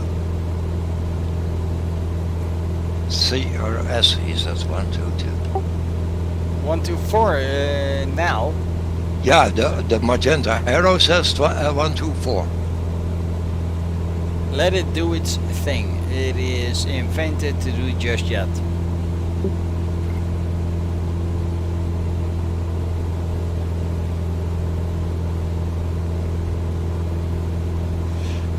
Let's press the heading bug.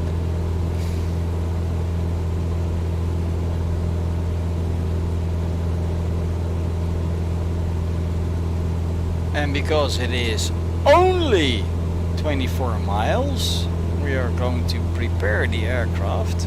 So 6600 after Wazur. Sorry. Not going to do it yet.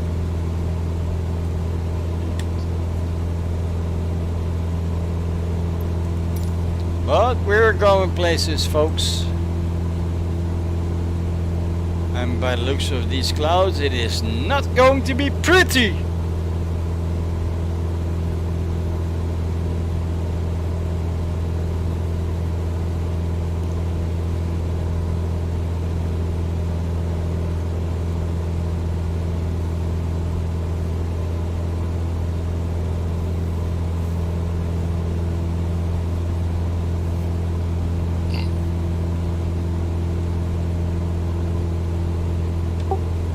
Seriously, get your buddy in here and let's see about all the screaming and stuff. I'm a tough guy. I think I can handle him. Well, I try to handle him I know him for a little bit, say about 10 years now. I've played with him in different games, but always when something is going wrong, it's always the mistake of the game, and he doesn't do anything wrong. And the truck is not moving. I try to release your parking brake or something like that. Yeah, but now he's in my realm. He's trying to fly. Yeah, but he doesn't speak English, and he doesn't want to speak English, and he doesn't want even want to learn to speak English. So that's the problem with him. Haben Sie einige Gedächtnis mit meinem Deutsch?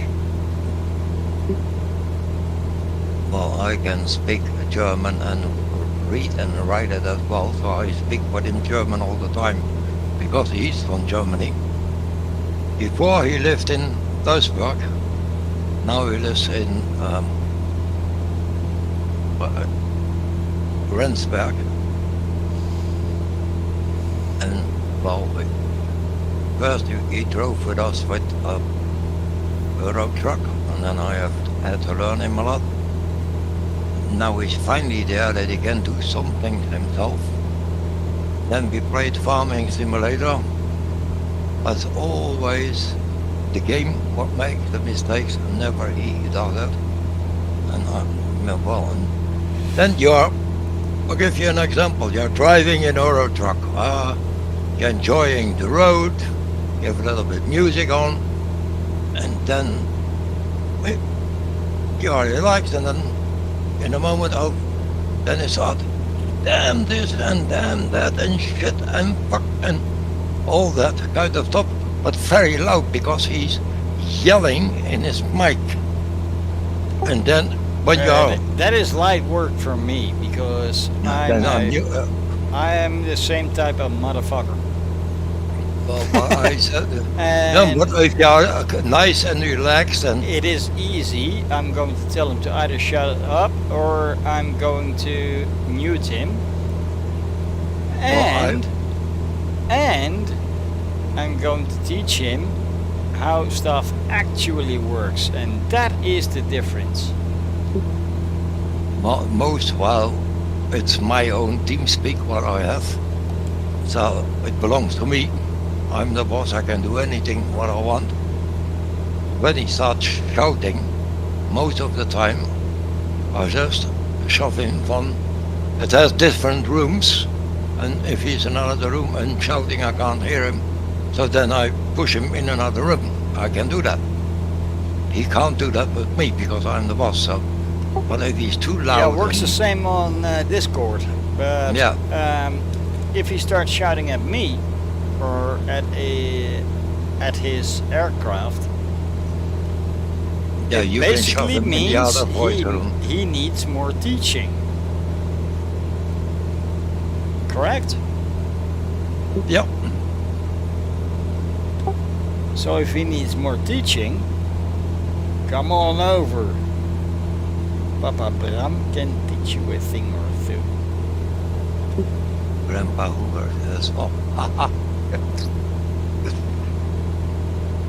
That well, I was a little dizzy and things like that. That's why there's a number of people online, and they call me Papa,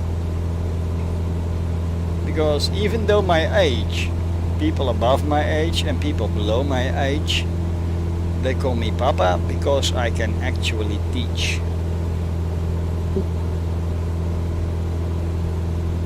Well, some people ask me why I started again on my age, why I started again with Flight Simulator. I said, yeah, I had it years and years and years ago, and because of circumstances I didn't have the chance to learn it very good, so I pushed it away, and now since I am home and don't have to work, I have the time to do it again. And also because of the new Flight Simulator, and I like it a lot, so why not? Hubert, correct me if I'm wrong. You're 70 plus, right? Yes. 71 at the moment. That is no reason why you should not be able to do what you like to do. So fuck them. Yeah, but I said that most people think it's funny, and then I asked them why. If you are 3 years old or 2 years old, your parents teach you to go to the toilet. And if you are 71, you still have to go to the toilet. So why I shouldn't play? They are playing now at 17, 18, and they are okay. I want to hook in onto that one. You gave the example of a toddler that needs to learn how to shit. But there are a lot of people who are 70 plus that nowadays need help to go shit.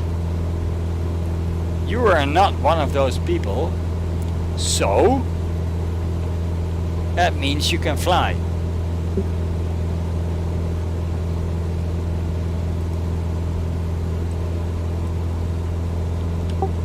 There you are. How's that for an example?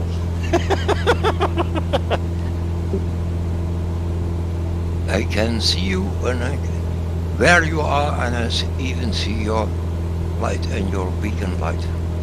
I'm 12.2 miles from Wazure.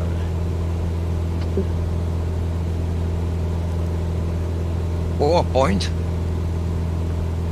12.2 was the message. It is now less, of course.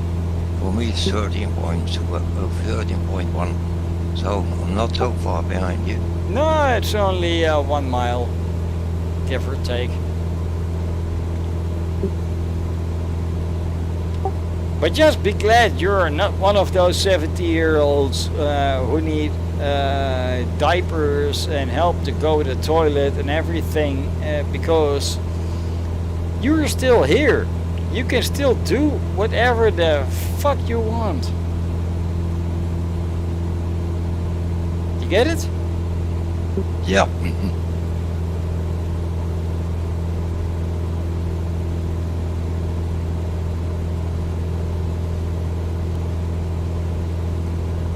By the way, folks, we are no longer in Canada, Alaska, USA. With all the babbling, I forgot to mention that, but we've crossed the border quite a bit ago. And we're going down to Prince Rupert.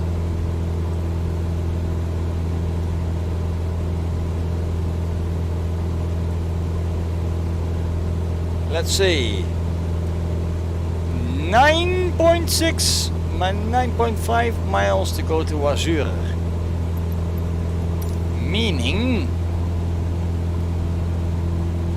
that after that we are going to have to go down.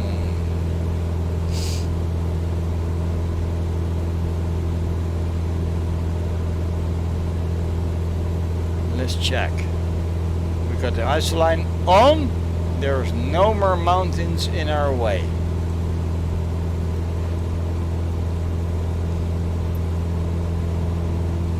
So at Wazure we want to be at 6600. We've already prepared that. We can be at 25, that is suggested, but we're not going to do that.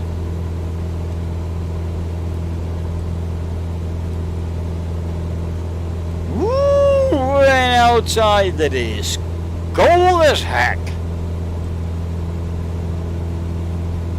Let's not do that.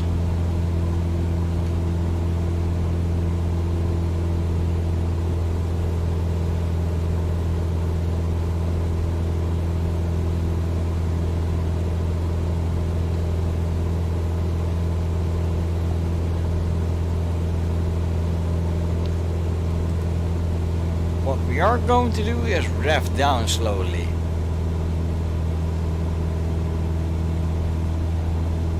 Anything above 25 is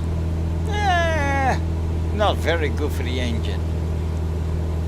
2420, 2430, that is acceptable.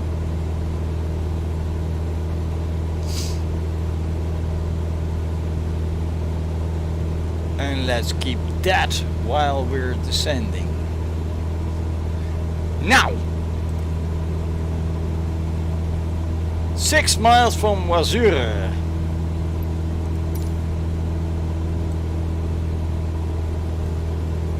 And then it's only a small way to Elville. Let's make sure we're going to get it.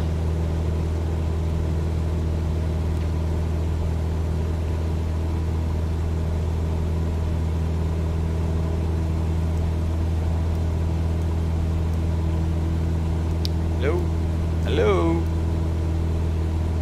Ah, fuck.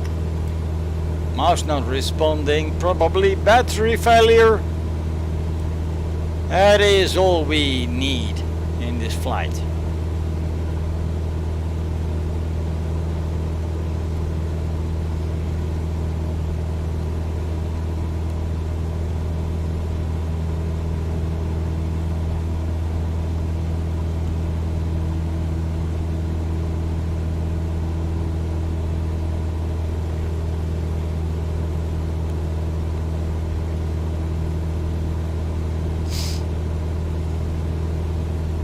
And I'm glad that we're going down through the mountains. Clouds. So that we finally can see land again. But before we do that, just a quick little pee-pee moment. I'll be right back.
And we're back!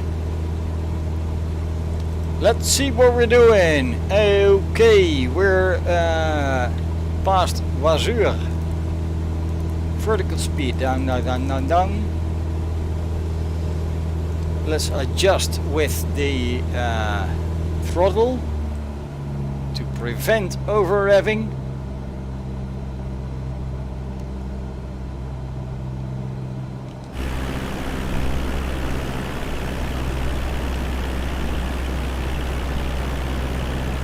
I think that once we get below the clouds, this is going to be absolutely beautiful. We need to be at 6600 at Elville.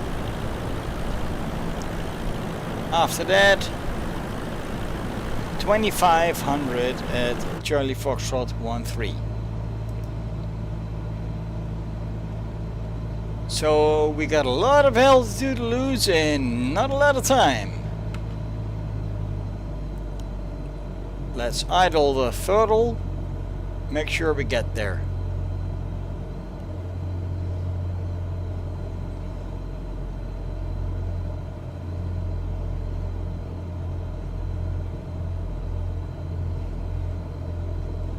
That is a lot of grey up ahead. And however, we do still see our buddy.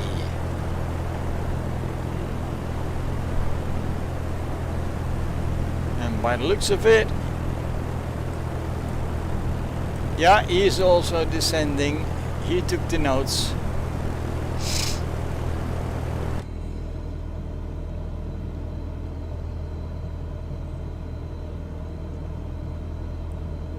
Another 1,000 to go. Not sure where you are already blinking, but that's it.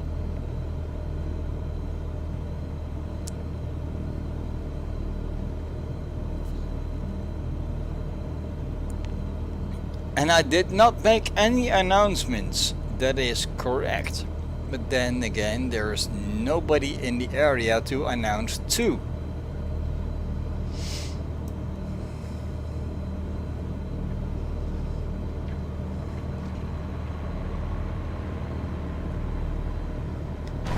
Heck?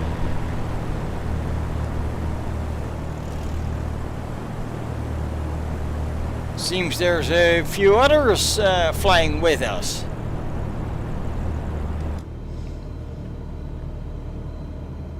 And Hubert has overtaken us again.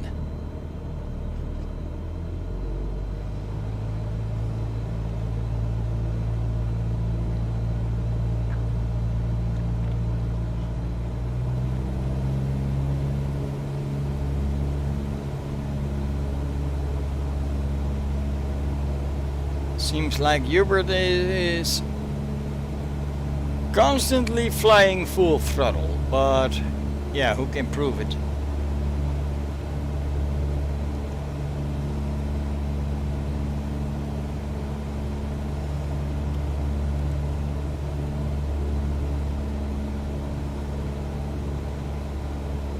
You're looking for me, I'm in front of you.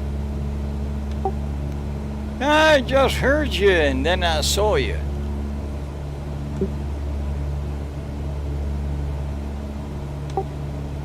You damaged my paint job, didn't you? No. I passed under you with about 100 feet difference, so... Are you innocent? No, yeah. I just did. Nope, yeah. Which one is it? I was going down too fast, so I passed under you. So you're claiming innocence? Yep. And that's your story? Yep. I'm gonna check my plane when I get down.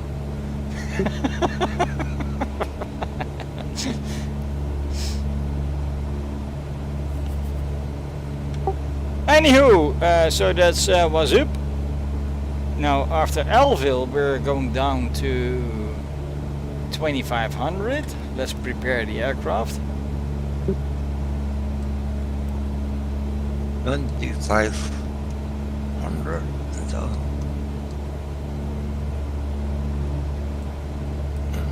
Ah, shoot me.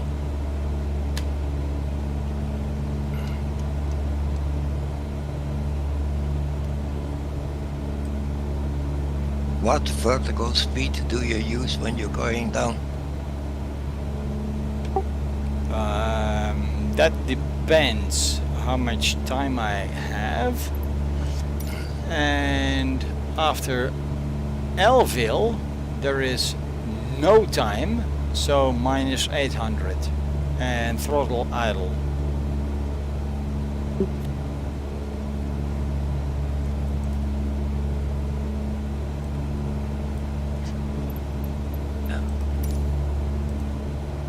Woo, it's already warming up, minus 9 now.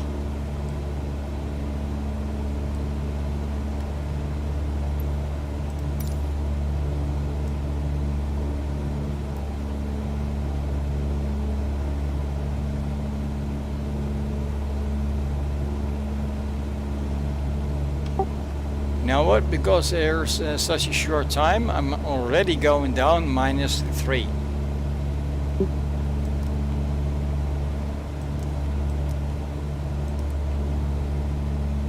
Oh, you are going down now, down already to 3006? 2500. That is the next one. Yeah. And because there's basically no time between Elville and Charlie Foxtrot 13, I'm already going down.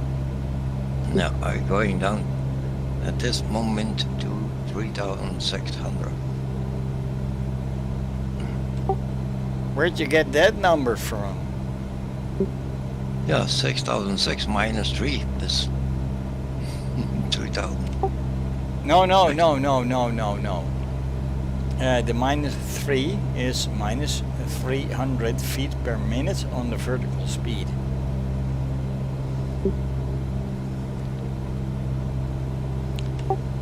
You have to be 2500 at Charlie Foxtrot 13.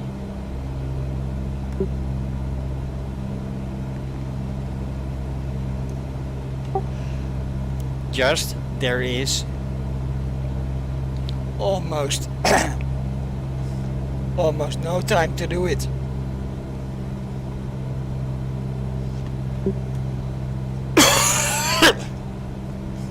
Sorry folks.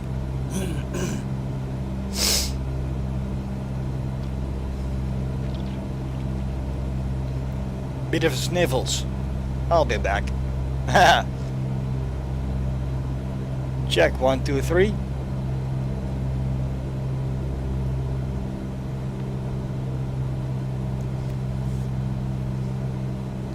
And that's a spirit, just pour some beer over it.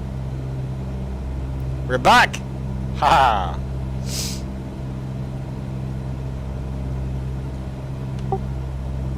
So your words, did you get it? Yeah. What's your next plan? What's your next move? Well, I am now slowly going down to 4,000, and when I'm in Elville, I'm doing the rest to 2,500.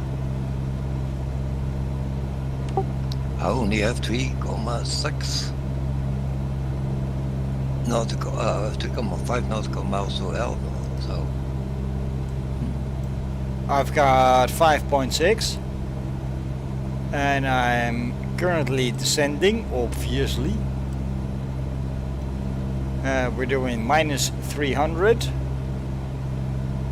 and that should give us enough to be at 2,500 at Charlie Foxtrot 13.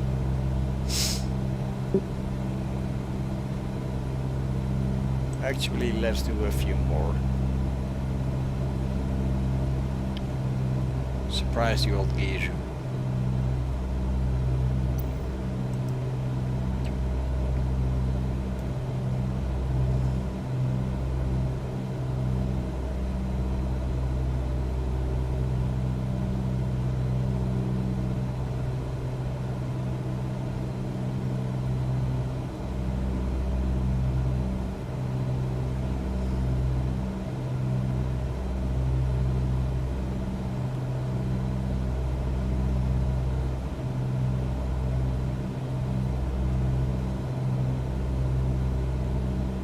He is slightly below me and descending. I am at 5,100. So by the time I get to the point where he is currently, we should be okay.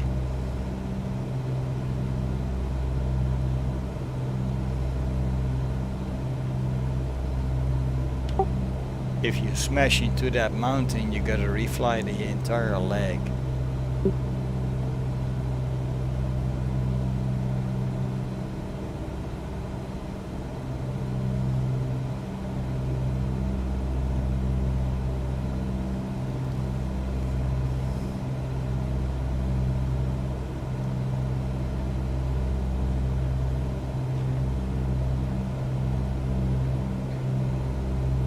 Okay, so he's almost at Elville. We got a little bit to go.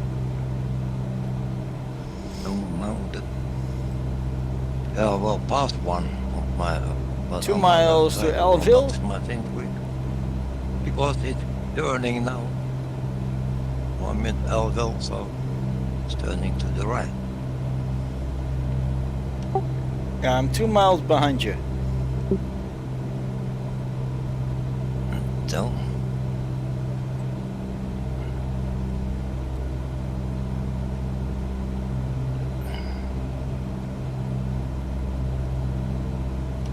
And you missed that mountain by just a few meters.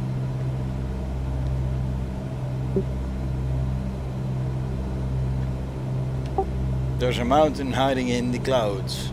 Did you notice? Yeah, I saw that. So,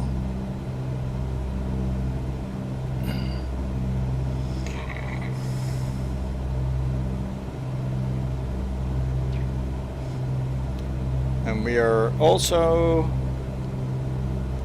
going to make the turn just slightly sooner.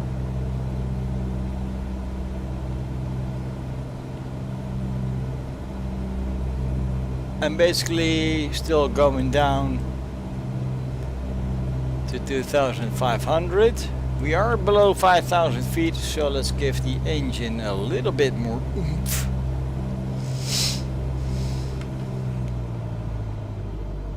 And let's get down there.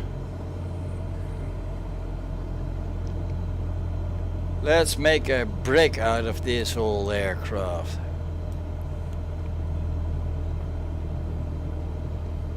I want to get there ASAP. And maybe we got a few decent images for you guys to see.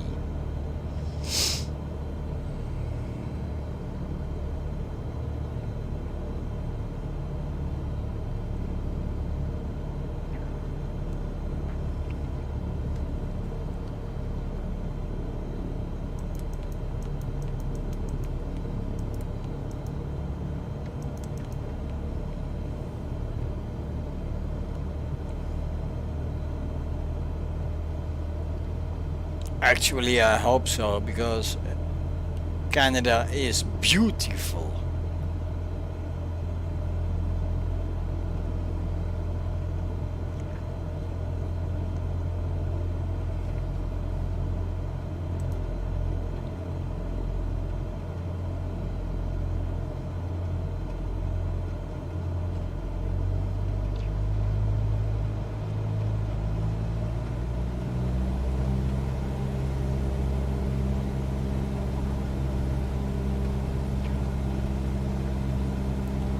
There's rain right here.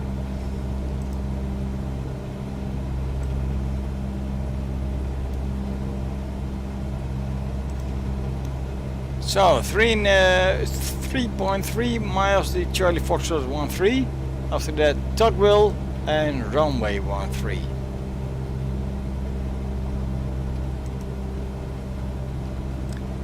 Meaning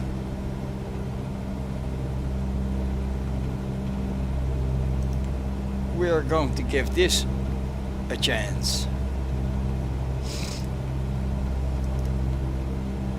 Nope, not within range just yet.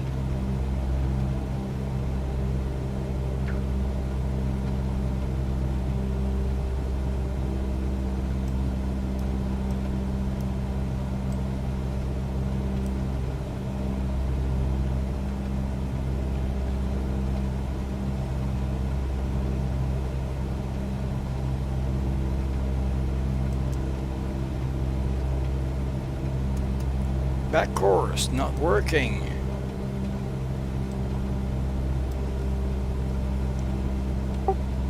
Be prepared for a good one. The given ILS is not working yet.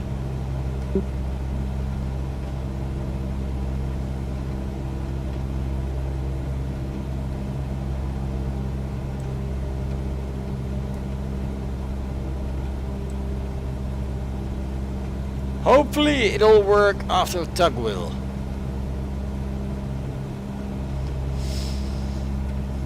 Nobody knows.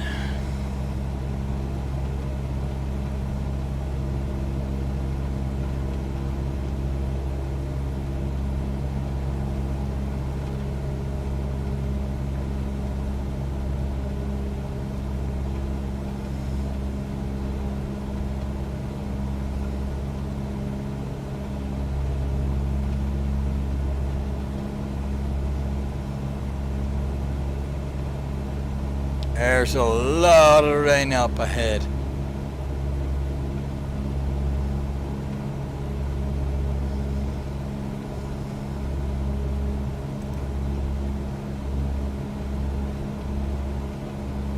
Going to the FAF.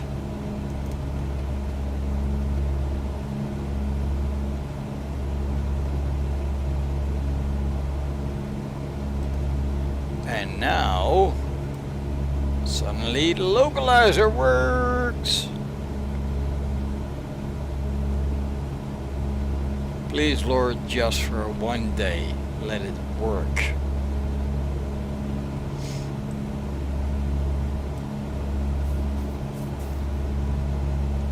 We got the diamond. Now we need it to start sinking to roughly 100 feet. And then we're golden. We got a runway in sight.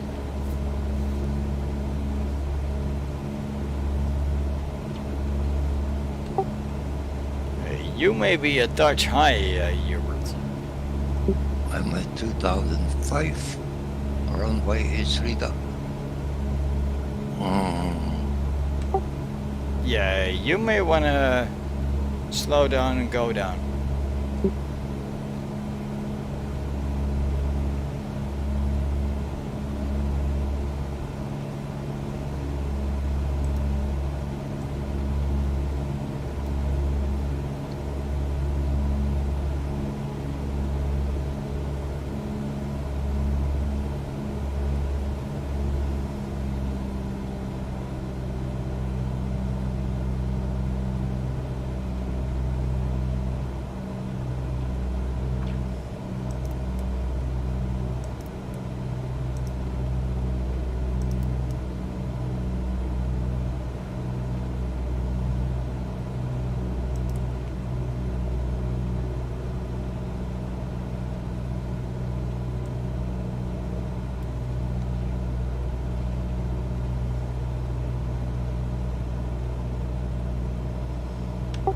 Same goes here.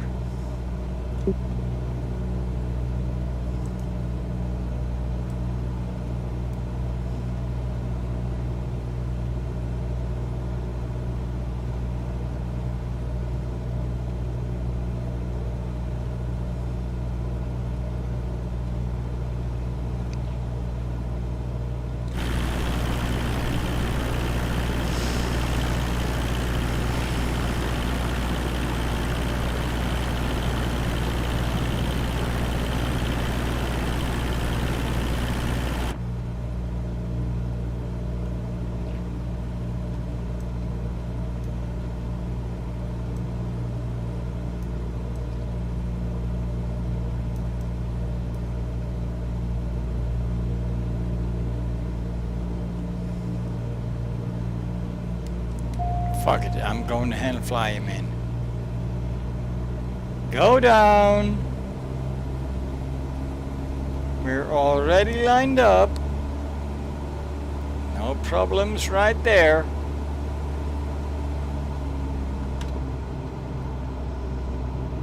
Notch your flaps.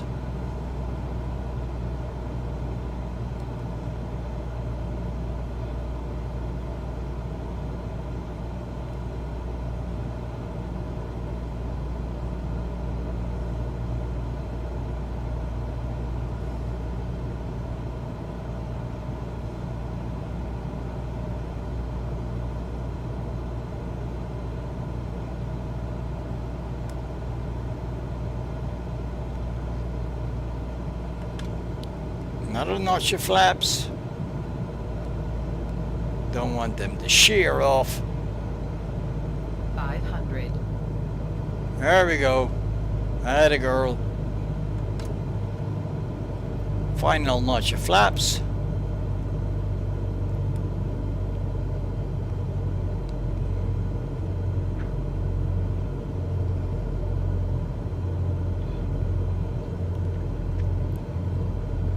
And let's make this a nice one.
Hoobity boobity boobity boobity boobity boobity boobity boo over the service road then. Okay. Hey.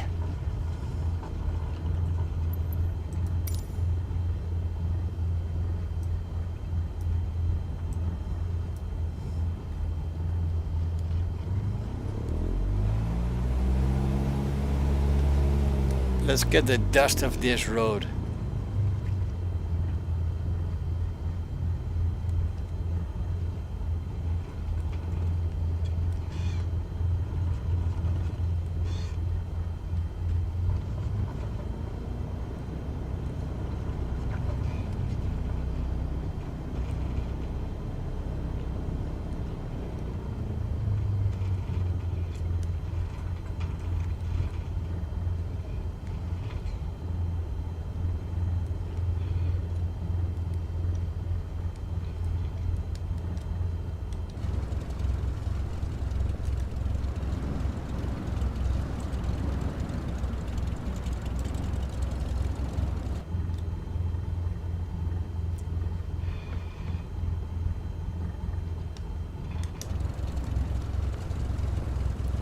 Wait a minute.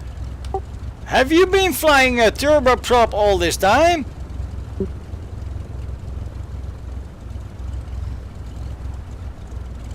Turboprop, that's not me. I'm behind you. I see you as a Cessna 172 Caravan. What color? White with a blue bottom and a red stripe. No, that's not me. Think you've been replaced then? No, the one that you see that is in front of you. But No, I'm it's to my behind. right. I'm on the taxiway. Yeah, I see you.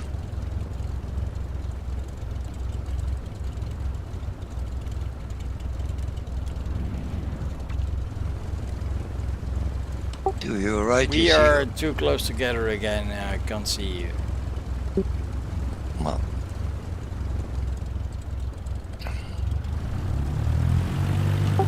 I'm gonna go park and let's figure it out after that.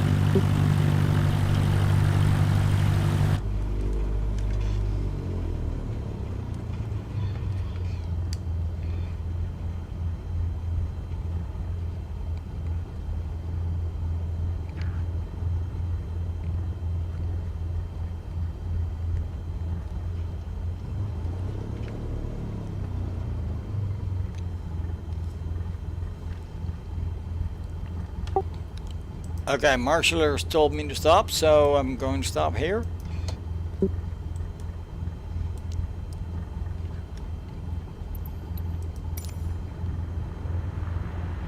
And yeah,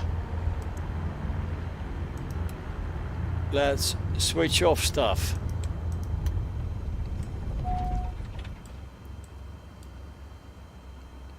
Boink, boink, boink. I said boink and boink.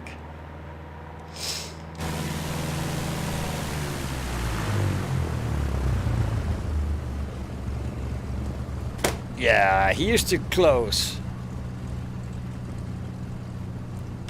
I can see the car, I can see the caravan, I can see another car, cannot see you, you're too close.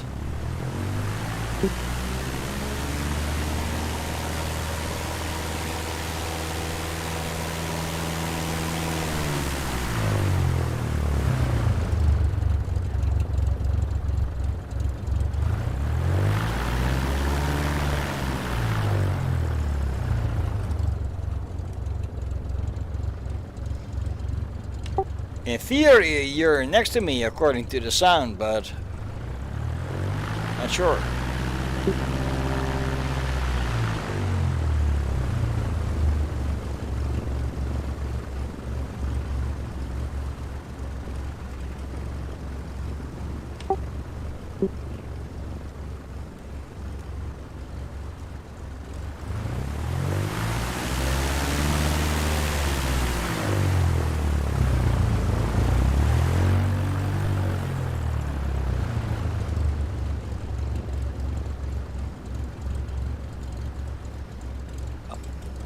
Can you see me now? I got nothing. I'm straight in front of you. There were the two marshals are. There's one with a pushback machine and the other. He says stop, so I stop here. Yeah, he told me to stop as well, so I stopped and I'm on the service road. Yeah. Well, for me it's okay. When he says stop here, I stop. No problem. Yeah, that's about it. So, going to shut down the video, and who knows? Going to shut down the plane. Anyway, folks, this is how far the video goes today.